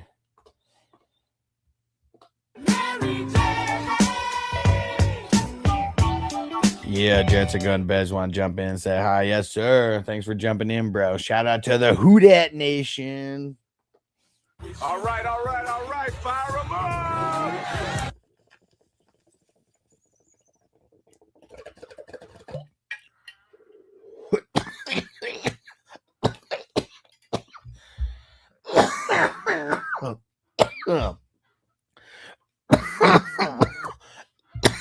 Woo. All right, I got to get 2 or 3 more defensive players. I feel like I'm not top heavy, so I'm probably going to have to get 3 more.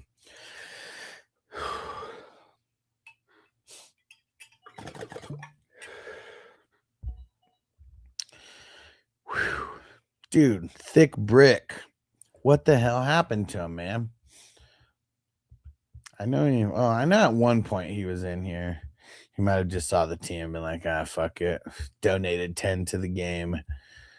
Let's see. How many started? Yeah, I guess he. No. He doesn't even have I don't even think he has the full starting offense as of now. 8. Oh, shit.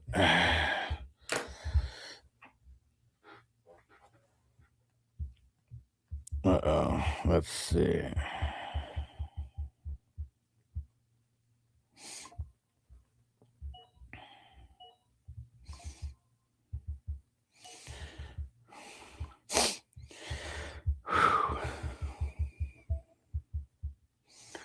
All right, got a couple before me.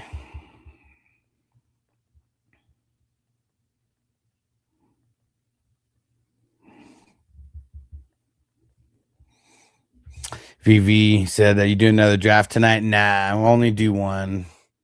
My wife would get pissed at me if I did 4 hours worth of drafting per night. So, like, even if we do more than one, they both happen at the same time.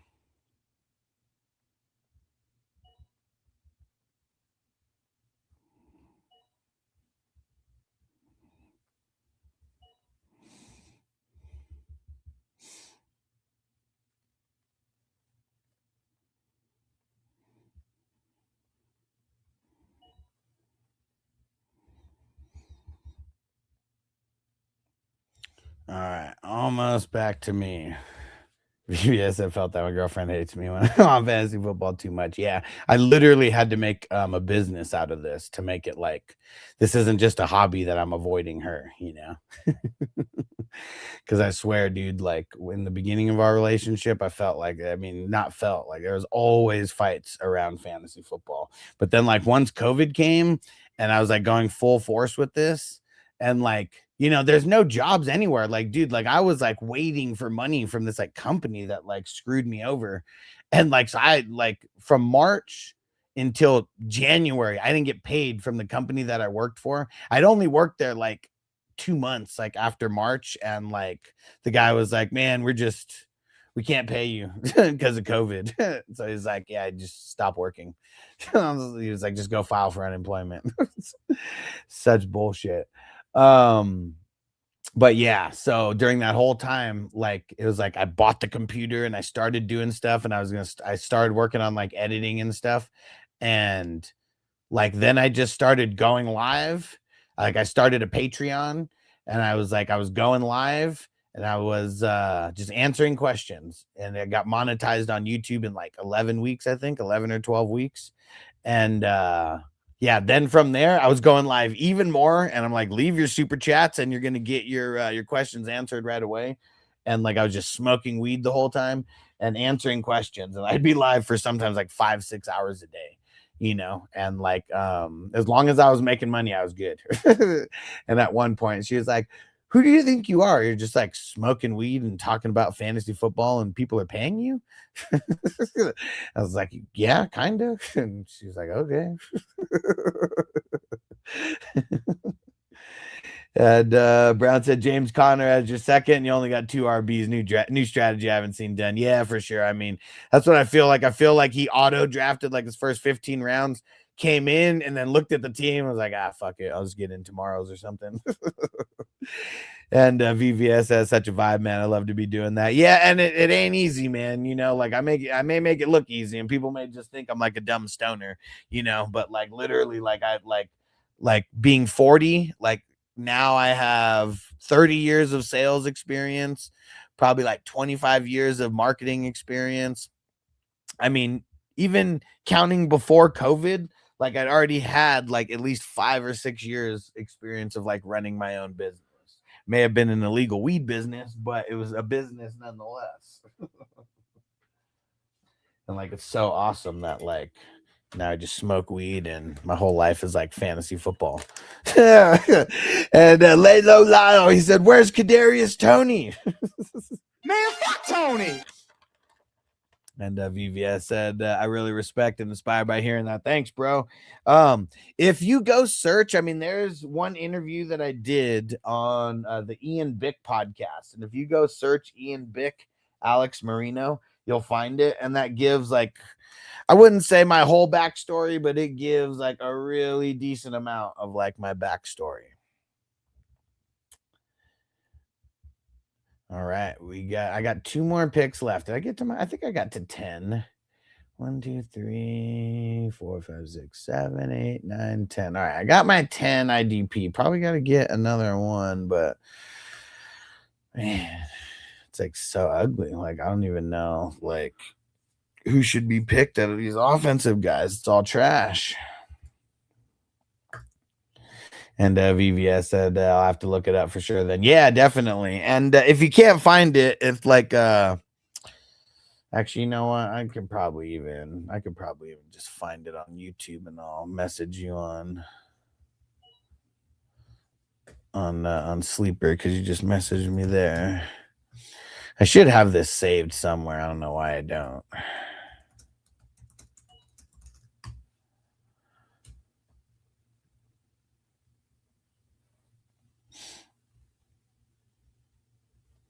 Oh man, what the hell? It doesn't even come up when I like type that in.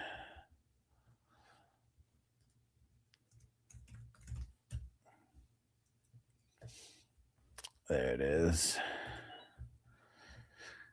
I had to type in fantasy football hustler and then it came in. We'll just throw it in. We'll throw it in everywhere there. If you haven't seen that interview, go watch it. I'll definitely be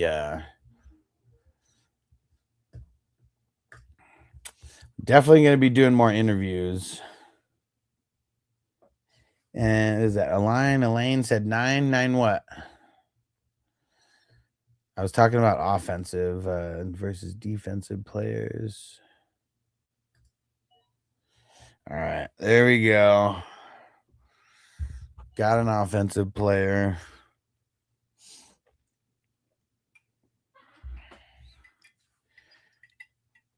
Let's see where Dave goes. VVS, just copy it. Watch it when you wrap things up. Sounds good. We're going to do a couple draft grades after this. That's another fun thing about like doing these drafts. Like, you know, the draft grades are just for fun, you know, like on any of the other platforms.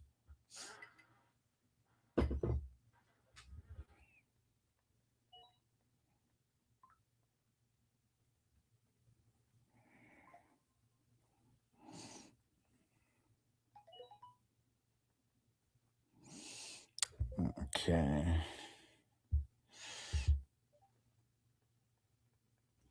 And Chef Chunky said ripping bowls and filling holes on the draft board. You know it, bro. Shout out to Colin, who just joined as well. Yeah, we're about to smoke a bowl right now. I just got to message these two people back.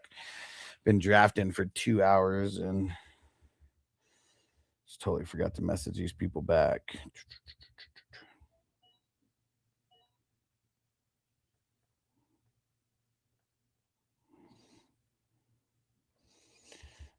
All right.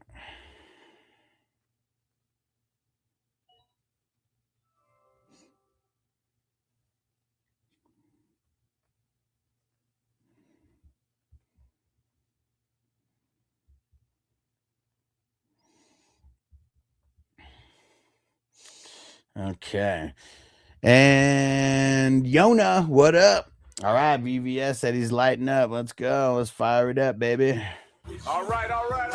Fire them up. And Victor said, what's best ball? So best ball is usually a low stakes buy-in tournament. Well, at least the way that I do it, it's a low stakes buy-in, high winnings and high payouts for like the tournament. You draft and it's set it and forget it. There's no ads, there's no drops, there's no trades. And you usually do this. You usually do that in addition to the all the regular drafts. And and Chef Chunky, he said the Super Chronics hat is legendary. Hell yeah, bro. Hell yeah. This is from Grassroots. Yeah, I don't even rock like sports hats like anymore. I used to only rock like San Diego Padre hats with like the SD on it when I was living in SD. And like now all I wear like, you know, weed and lifestyle like brand hats. And it's usually just as Grassroots, man. I love their hats. They're so sick. And a lot of it is so not necessarily just because of like the inside of the hat, but they have like every like inside of the hat has its own like design and shit also. All right. Cali Jam is first. And VVS said the inside's legendary. Yeah, man. It's like I don't know if you guys have ever heard of Robert Graham, but like that's like my favorite like shirt designer, like long sleeve shirt, like dress shirt. And yeah, man, he's always got like some cool shit on like the inside of the cuffs or like, you know, some random like fucking random affirmations like on like the inside of like the shirt. It's yeah. And there's a little stash spot like in here. Like it's not on what's it called? It's not big enough for like weed. Like it had to be a really small bag of weed, but yeah, but it's a stash spot nonetheless.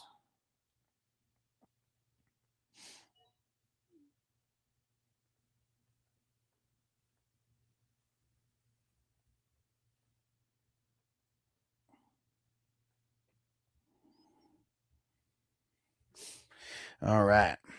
Chef Chunky said, fire up the burner, boys. Here we go. Here we go. Hold up. Smoke weed every day. Mary J.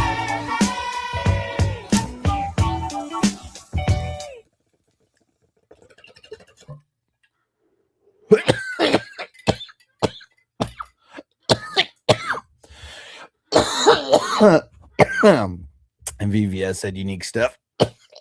You don't see it a lot. No. And I've always kind of felt like a peacock to where I liked bright clothes and shit like that. And like I went to the Cannabis Cup one year and like I just remember seeing this hat that was so fucking dope. Just like the different colors and then having the shit on the inside and everything. And I was hooked, man. I was hooked. Like, even though, I mean, all the hats are like, I mean, unless you catch it on like some kind of sale, I mean, they're usually like $40 hats, but I mean, to me, it's worth it. But like, yeah, that's why I'd never buy like a sports hat. That's why I'd never buy like a sports hat or anything anymore, because it's gonna be like the same amount of money, and like I'm not even rocking with any teams like that. Like, fuck those teams. And yeah, VVS at Cannabis Cup. I love that. Yeah, I've been to my fair share of Cannabis Cups, and dude, I met a lot of cool people there, like Paul Wall, John Sally, Burner. Damn it, I'm trying to think. I know there's someone else like off the top of my head that I met there that was super cool. But yeah, man, I love the Cannabis Cups. I mean, dude, not really, what they used to be, but still fun. And Chef Chunky, 40 for a unique piece is worth it for sure. Said plus you get years out of hats. Yeah, definitely, because I don't rock the set. Like, I don't know. I like pretty much like every season I buy like 4 or 5 hats that I put into the rotation. And like, there's gonna be some that I go outside with and get dirty and shit. And so like, those ones don't make it. They don't make it to the next season. But yeah, I got 3 my hats from the 2025 season. I got like 3 dope ones like still in the rotation, and I got a huge like hat collection, but I got to go back and see like which ones are worthy to pull out and wear on the streams again.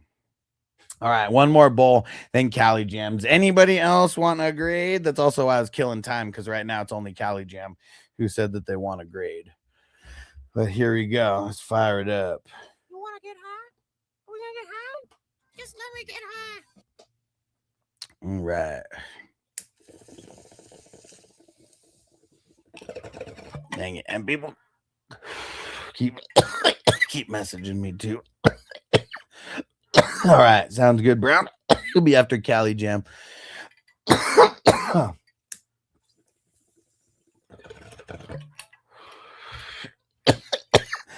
He said the tally clip is gold. I have so many drops. I need an excuse to use them. You want to get high? You want to get high?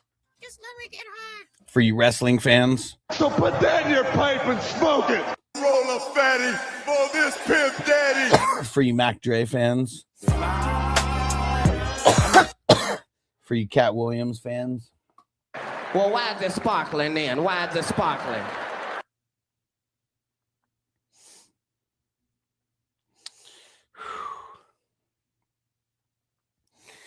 Whew. All right. Let me answer these couple questions really quick. Not questions, just respond.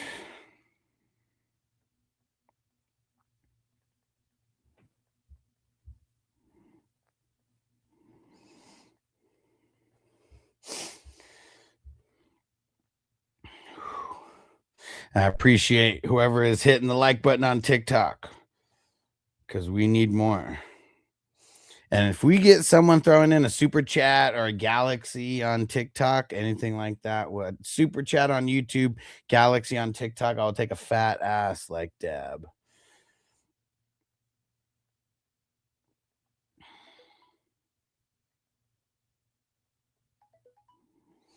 All right. Chef Chunky said, bro, you read my mind. I was like, he needs some Cat Williams sparklers clips, bro. I love that one. Well, why is it sparkling then? Why is it sparkling? That was always the fight. Why is it sparkling? Why is it sparkling? But no, I got a whole small library of Cat Williams. Check this out. Just hit the blunt one time. I got shit to do today. What the fuck? Y'all should have bought a Honda. This shit right here. If your life is fucked up, you need weed. Weed is put on this earth for niggas on the struggle, niggas on the grind. There is a chemical in weed that's called bucket. Have to be careful, because weed is getting stronger every 2 weeks. And VVS said wax smoker too. Awesome. Hell yeah, man. I got the Dr. Dabber 2.0. Yes, sir. Love it.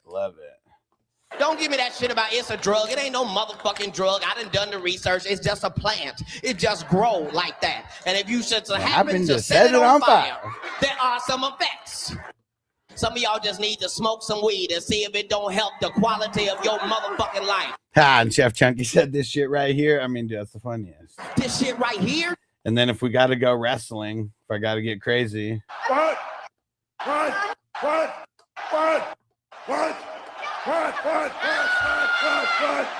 Oh, fuck yeah. Cali Jam coming through with the $10 super chat on YouTube. All right, dude. I already got the bowl in my hand, so we're going to do the bowl. But where's the dabs? All right. Got the dabs. Got the dab tool. Get ready. Get ready. It is coming.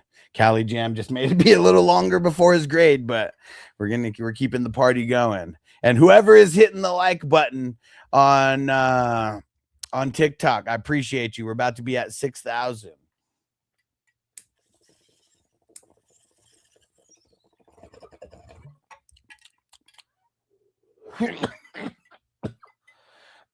And let me just tell you, my whole goal with live streaming and stuff, it was always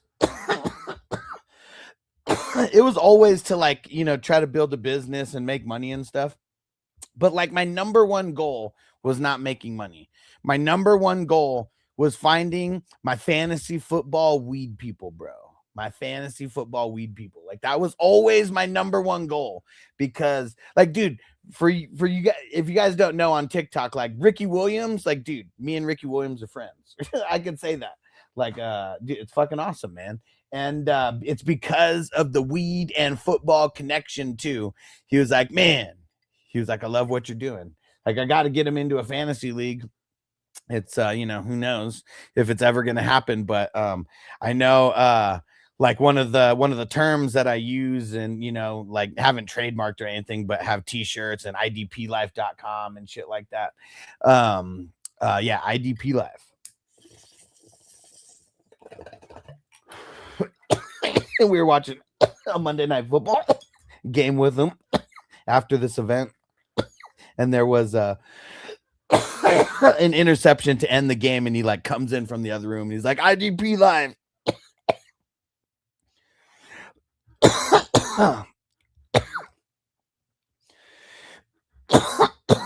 Woo.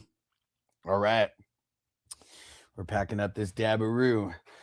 VVS said Ricky's such a cool guy in interviews. Yeah, dude. And if you go to my channel, like, you could go, like, I got like 5 or 6, I think, Ricky Williams interviews on my channel.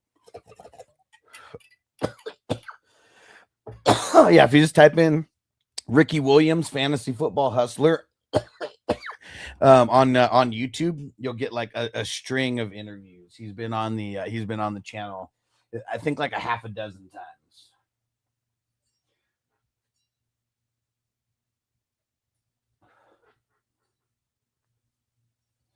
Yeah, I need to get him back on sometime soon. And Cali Jam said, up in the 2 QBs, the 2 QBs to a B. All right, let's see. Hold on, let's pack up this dabberoo. All right, this one's empty. I know I have like 3 or 4 containers here, and like 2 of them are empty, I think. Let's see, where do we got the dabs at? Let's see, where the heck is it? Oh, here it is. Oh, yep. Grab the ones that were empty. Here we go. Now I got the good one. And it says, sick, man. The Ricky Williams. And you know what's so funny? So he's an astrologist, where he you know, the stars and reading all that. And I, like, when he kind of first started, I bought one of his readings. I think it was like $300, but you could do it in person. And like, I lived like right by his high school that he played in. And he said it was so trippy. Like, when he came over to the house, he's like, dude, I'm driving up here. And he's like, the girl I lost my virginity to, she lived like right over there. Like the next street over. He was like, dude, this unlocks so many like core memories for me. So it's super cool.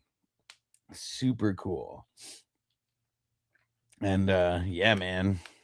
Now I think he only does, I don't even think he does them in person like anymore. I think he only does them like virtually or whatever. And so it's cool because it was like right at the beginning, and he was like doing an appearance in San Diego. And so that's why he was like able to do it in person. And Kalen, what up? He said, Unc reminiscing. You already know we're about to do a fat dab. Here we go. And VVS, that's a cool fact I didn't know, right? Yeah. Yeah, Ricky Williams went to Patrick Henry High School, and I lived when this happened. I lived like, I don't know, maybe a mile or two like away from that school, but like right in that neighborhood. So that was pretty cool. Corey in the house. He said, I remember when you interviewed Grant, Coe, and Rank. He said the beginning of your career. Dude, I got so many cool interviews. It was a lot easier to get people to do interviews during COVID. Yeah, astronomy. It said astrology. Astronomy. Yeah.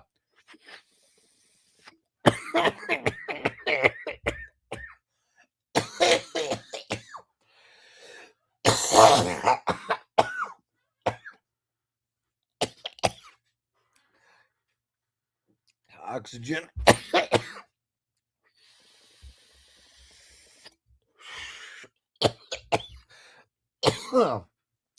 Dude, that was perfect timing.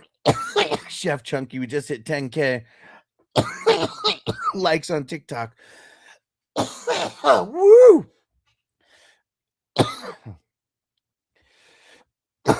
Evan said TikTok just pulled the clip and it's horrible. Fuck. If I remember, I'll go delete it. Why was it horrible though? Woo!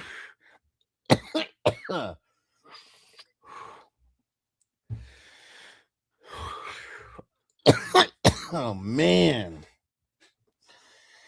Woo!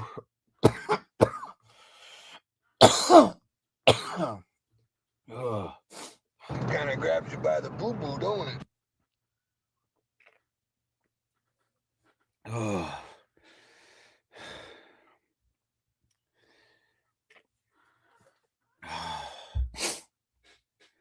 Whoo! Evan said you got to see it. All right, let's go see. Oh.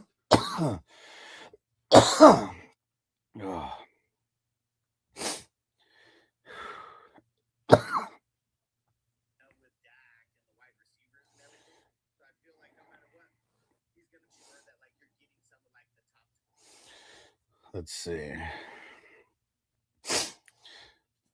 Damn it. Where did it?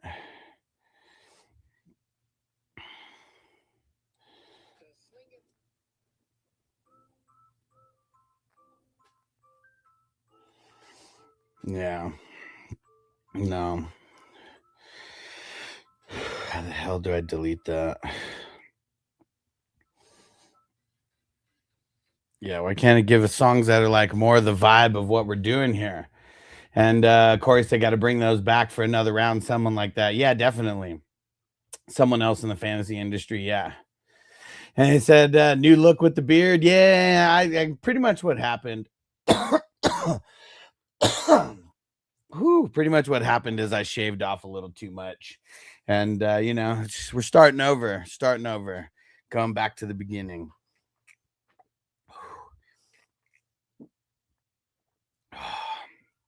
And Chef Chunky said TikTok just pulls clips willy-nilly. Yeah, and it's something that I could turn off. But, it's just content that goes up. But, I mean, if it's going to be like, I don't know, they're going to have like stupid like music like that. Like, I don't know. Just, yeah. I don't even want to have that shit on there. Whoo! All right. Cali Jam. Here we go. Corey says your tolerance at an all-time high since you smoke every day.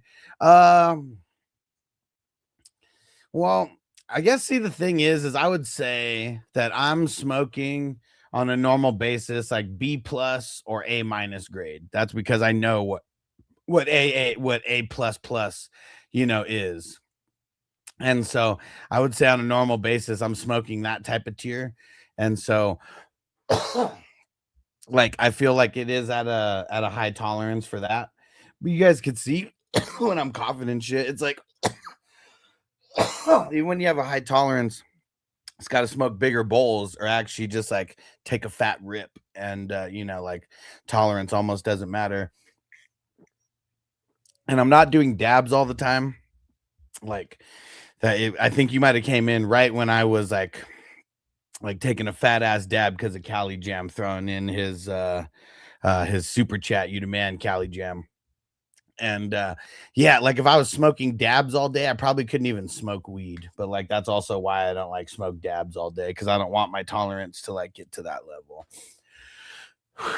All right. Cali Jam with the QBs, Herbert and Goff. I mean, to me, Herbert's like B plus and Goff's like a B. All right. You know, for your contributions, we're going to say B plus on that, because I was teetering, you know, but when I'm feeling in a good mood, you know, we can bump it up. RBs, Derrick Henry, Kyren, and Kenny Gainwell.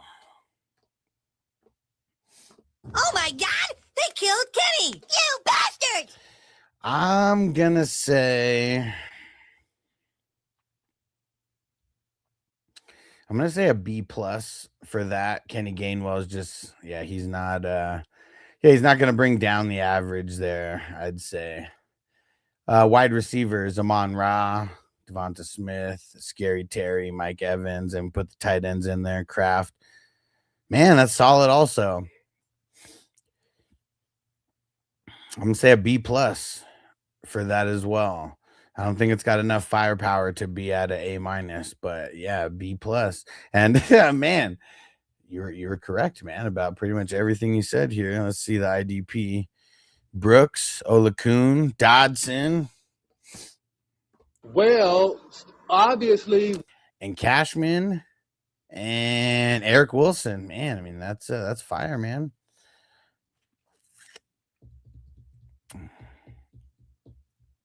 I think I'm going to say that's an A minus for IDP. Sounds good, Crispy. And said you have to smoke good weed, not trash. Exactly. Because as long as you're smoking good weed, it really doesn't matter what your tolerance is, unless you're like someone who, like I said, you only dab and that's it. And like, it's because the dabs is like, I don't know. That's like, I'd say the equivalent of like someone just taking shots instead of like, you know, drinking beer. Oh, shit. Hold on.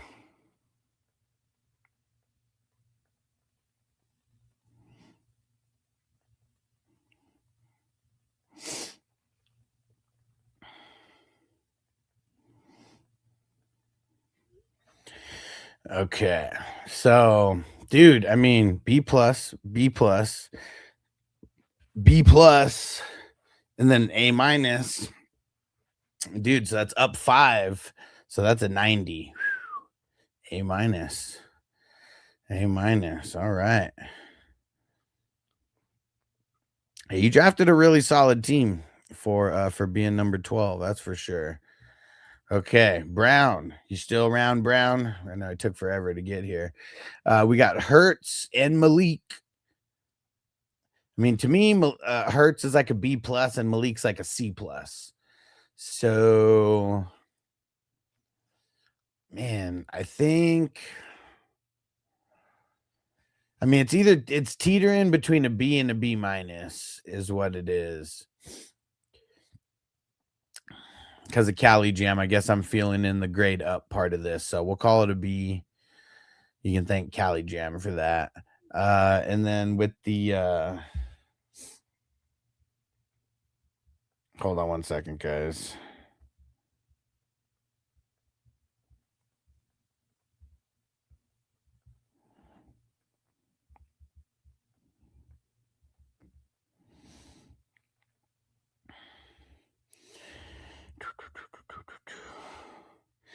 Someone's messaging me about the app, and I got to message them what to do in the step of the troubleshooting.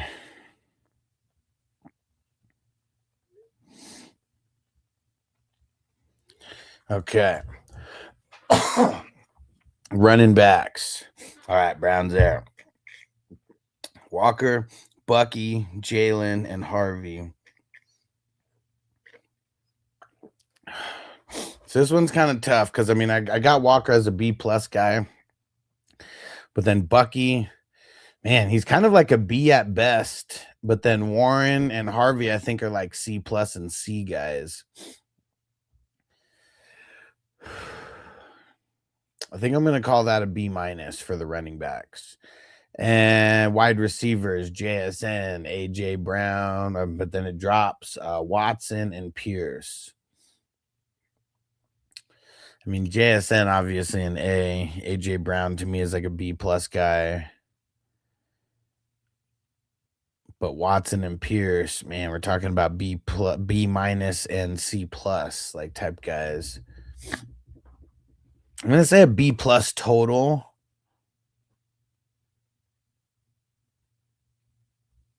I never moved it back up. My bad. Okay.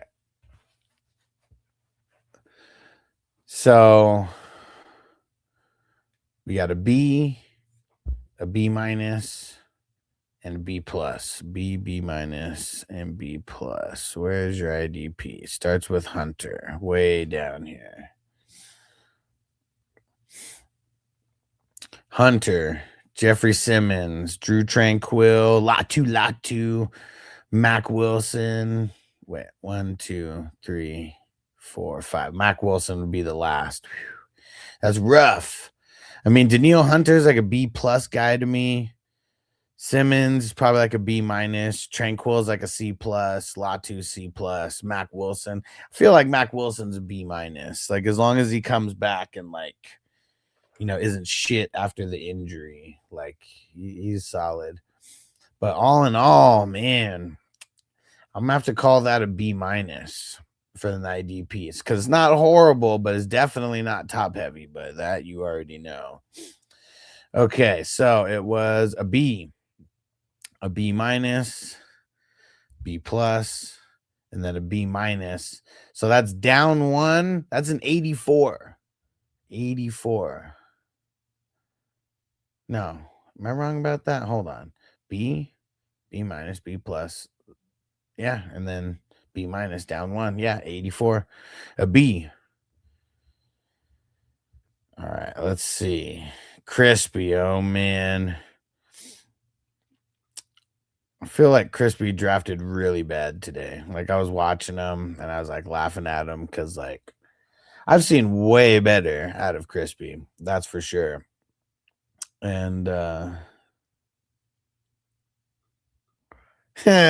Mac, you got to deal with us, Wilson.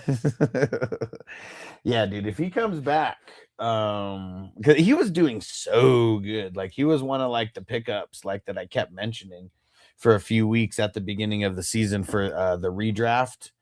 Like every single week I'll do a video for the redraft IDP section. And yeah, dude, he was putting up big time numbers at the beginning of the season before he got hurt. Well, before he got injured, because then he just was done for the year. All right.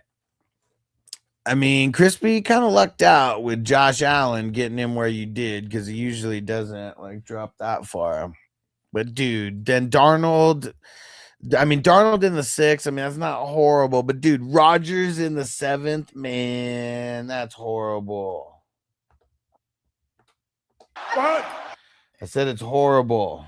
What? It sucks. What? You shouldn't have did it. What? You're freaking crazy. What? Man, I mean, because of Allen, we'll call that. I feel like we'll call it like a B- because of Allen. Maybe even a C+. I mean, I don't know. Like, yeah, it might be a C+. Running backs. I mean, you spent all your money on the running backs. You went Barkley, Etienne, and Henderson, and then Rico Dowdle all the way at the end. I mean, dude, I can't hate on it too much. I mean, it's a bunch of like mid-level guys that you gotta hope like do good. I mean, I'll call that a B. I mean, we'll be nice to your running backs. It's because we're gonna be so mean to your wide receivers. Like, what were you thinking? What were you thinking? Who is this Rudy Poo? Know your role and shut your mouth. Now play the smack down on your candy ass. We're just gonna have to play this for you early, Crispy.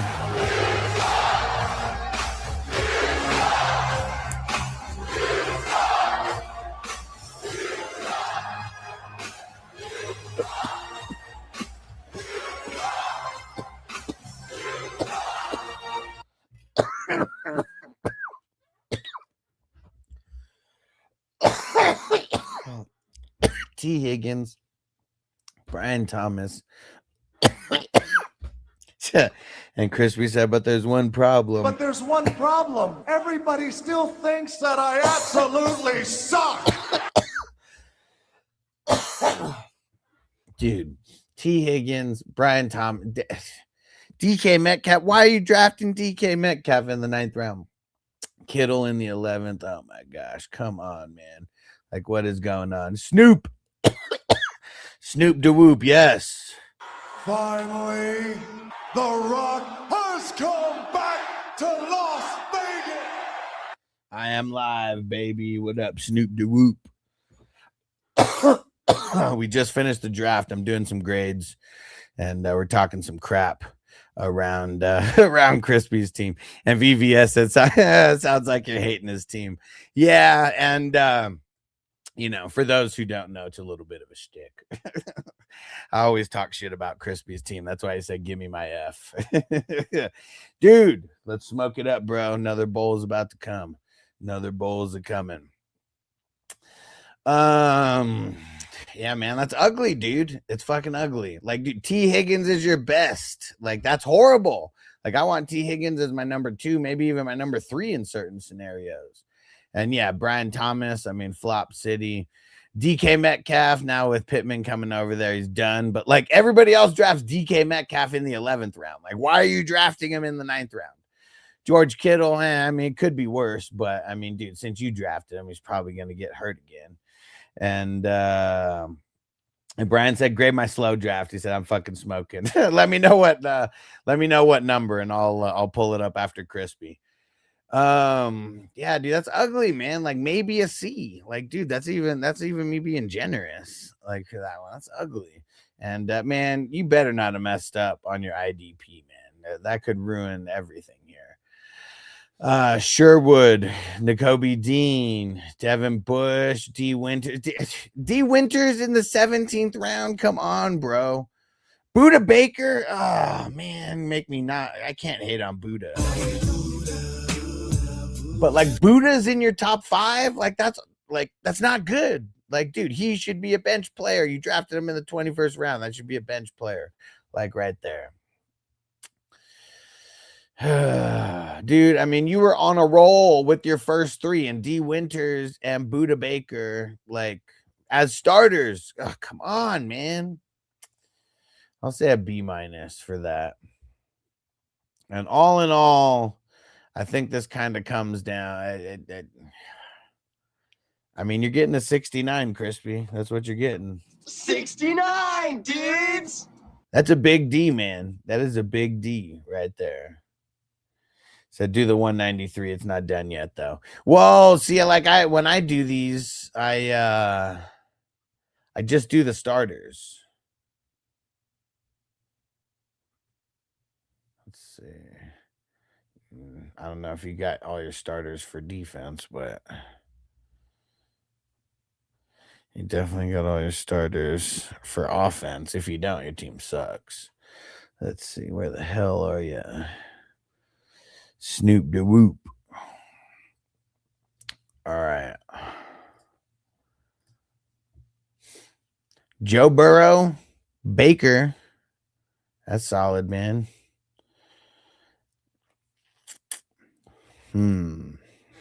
I'd say, to me, Joe Burrow's in A. Baker's probably a B+. Maybe he's teetering. Actually, Baker's probably a B. So it's either an A- or a B+. And I usually grade down. So we're going to do that. So that's going to be a B+. Running backs, A-Chain, Breece Hall, Judkins. I mean, that's solid. I'm going to say B+. B+. And Brown said, do mine in 193. Sounds good. And someone throw me a super chat. Keep me going with the dabs, man. Let's keep the vibes up. Crispy's the only one who gets shit on, and it's because it makes his team do better somehow. Crispy's teams get some chips on their shoulder after I talk shit about him. I wonder if one of the I can't remember. I have it all written down, but like I wonder if like the team that you got second place in, Crispy, that I ripped it to shreds last year and just got such a chip on its shoulder that it like won all the money back. Let's see. So yeah, that's a B plus for the running backs. Wide receivers, Nico, Devontae at the 7-10, McLaurin, Fannin, and Lemon.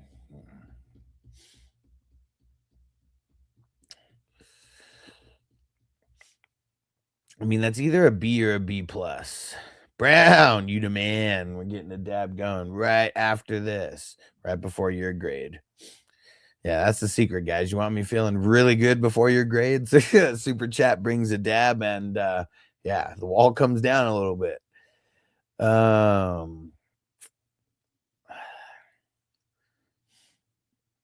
think I'm gonna give it a B. Let's see, where's the IDP kick in at? With Zaire Franklin, Zach Bond, Brian Branch, Spillane, and Bayard. It's pretty solid. I mean, it's top heavy with Franklin and Bond. Branch, I mean, man, I hope he comes back, like normal. He's coming back from a big injury, though. Spillane's good. Bayard might have just been too early on Bayard. I try not to pick DBs super early because the linebackers just as a whole, it's like easier for them to score a lot more points, just as a whole. Not saying that these guys can't do good, but that's just me. I am going to say I think it's still a B plus. Still a B plus though, and it's because of your three linebackers. It's because of 3 linebackers there. So let's see. And he said, facts, good advice for sure. And I want people at their best. Like, there's some people that keep the advice. That's why we do the grades, like, I mean, it's all fun when I make fun of Crispy. Like, Crispy doesn't need good advice. Like, he fucking got second place last year. Talk shit about his teams. Everybody else, like, I give little advice where I can. And I don't know, take it or leave it, because I still haven't won, this tournament. I'm trying hard this year. Last year I had a specific type of team that I was drafting, and then I ended up being wrong about it. So like I stuck to like a certain style of league a certain style of draft, and it ended up being wrong. My teams were good in week 17, but they failed in week 17. So, so to me, it was a failure, just like going with that strategy. So this year I'm being a little bit more water. I'm just, just being more fluid with everything, not getting stuck in like a certain type of like draft or guys that I have to draft. So let's see how this all shaped out. So it was a B plus, a B plus, a B, and then a B plus. So that's up 3, and so that's 88. 88. Good night, future boy. 88 miles per hour. Man, that's a solid B plus. Like right there. Anything above 87 is a B plus. So solid. All right. Let me highlight Brown's team here. And dabs are coming. Here we go. Crispy said I should have took Tourney at the 12-5. Man, fuck Tourney. Cali Jam said I saw Branch could miss significant time, might not be back till mid-late season. Yeah, for sure. And that's why, if you draft him, you just want to make sure you draft like one extra guy than you'd planned. And I would just try to get him later, I'll try to get him later. Snoop de Whoop, yes, sir. And PJ said, how she heard about the Egyptian soccer team that they lost because they decided to use Kadarius Toney at the left wing. Man, fuck Tourney. So funny, bro. That was what it was, huh? Didn't they? I heard the story that they were up by 2 goals with like 15 minutes to go, and they lost. That's insane. That is insane. All right, Brown, gonna pack this up.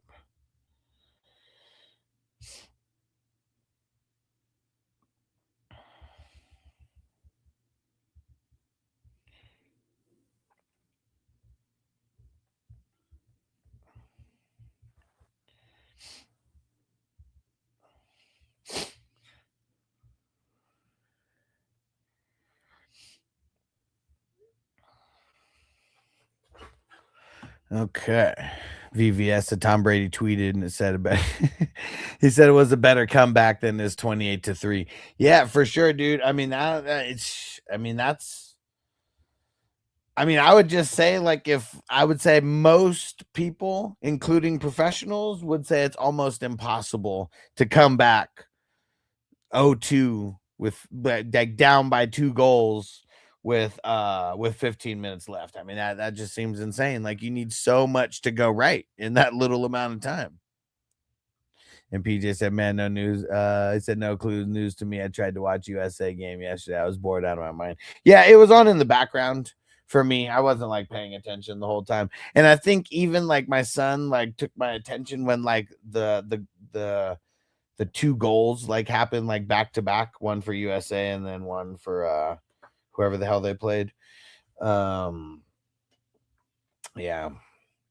Yeah, just football, you know, it doesn't do it for me. I mean, almost even watching a single like football, you know, game almost doesn't do it for me as well. Like, I'm used to like watching like, you know, 5 to 8 games at a time during the Sunday stretch. You know, 2 to 4 games during the second half stretch, you know.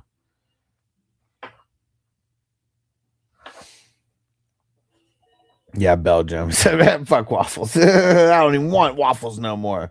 Damn it. And the Belgian dip, not doing it anymore. Not doing it anymore. All right. Yeah, Tom Brady, one thing that I saw that he was talking about, he was like, how come these soccer refs, you know, they got the little cameras and stuff on it? He was like, when's the NFL gonna do some stuff like that? Yeah, red zone. But even that, like the way that I'm doing it, I have two Fire Sticks like connected to my 2 TVs. And so I got 4 games on each TV during the Sunday when we got the 8 games. And like now that I got my second computer, if we got a 9th game, I'll be able to stream it there. Brown, cheers to you, bro.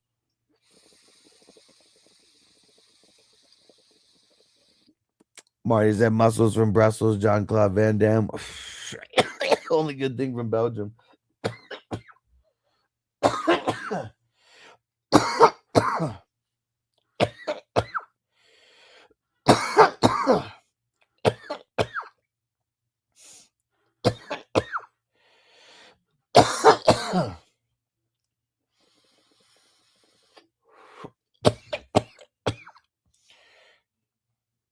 Oof.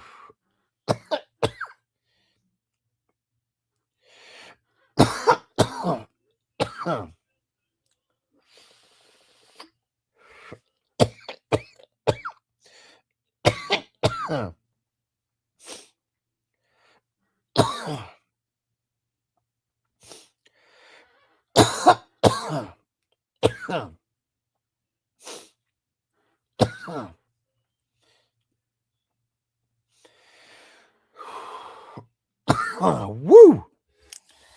Whew. Sounds good, PJ. We'll catch you later, brother. Snoop said he's coughing too. Hell yeah, bro. Woo, that was a big one.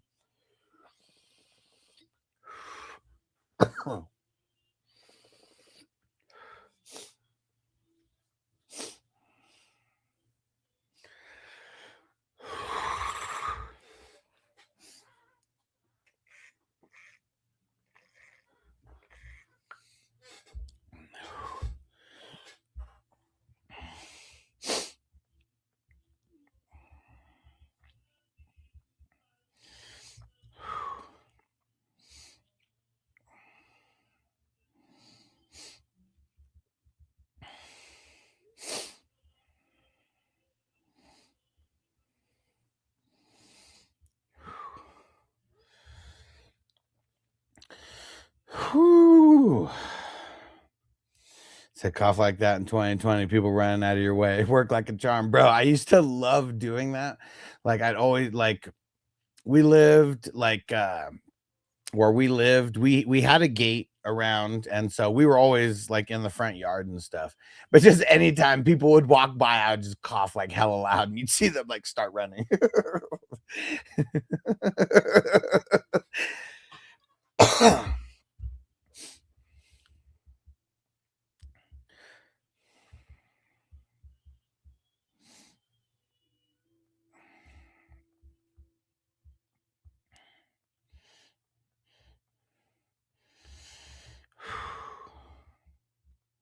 Sorry, guys, 1 second.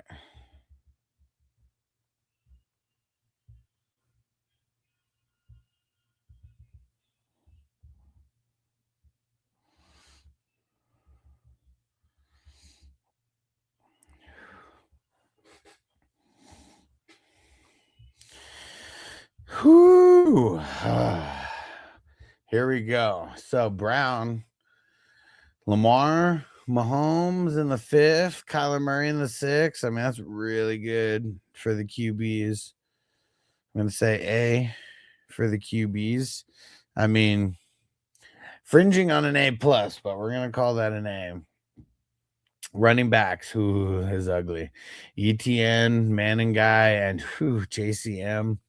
And Krosky. I mean, I see that you got a couple extras like Rashad White. Like he kind of makes up for it, like a little bit, getting him in the 12th round. Like dude, the draft that we just did right now, I think he went like the seventh round, so went pretty early. Man, I'm gonna say like, because even ETN, I mean, dude, he's like, I feel like he's a B.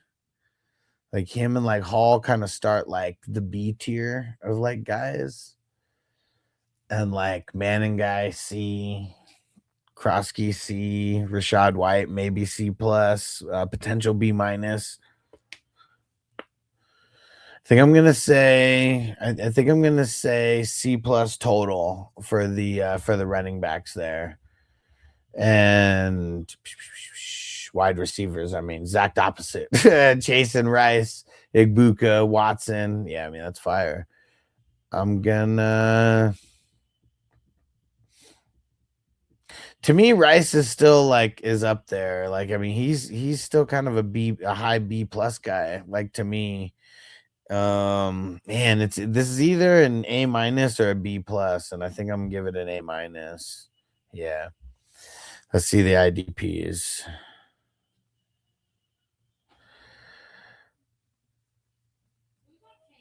All right, Cashman, Lloyd, Dotson.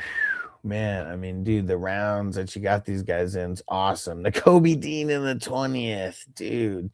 Simmons in the 24th, dude. Highsmith in the 27th. I mean, that's insane. That's insane. I'm gonna call it an A-. Is really solid, really solid. I mean, Jeffrey Simmons brings it down a little bit. I feel like all the other four, they're either A or A- guys.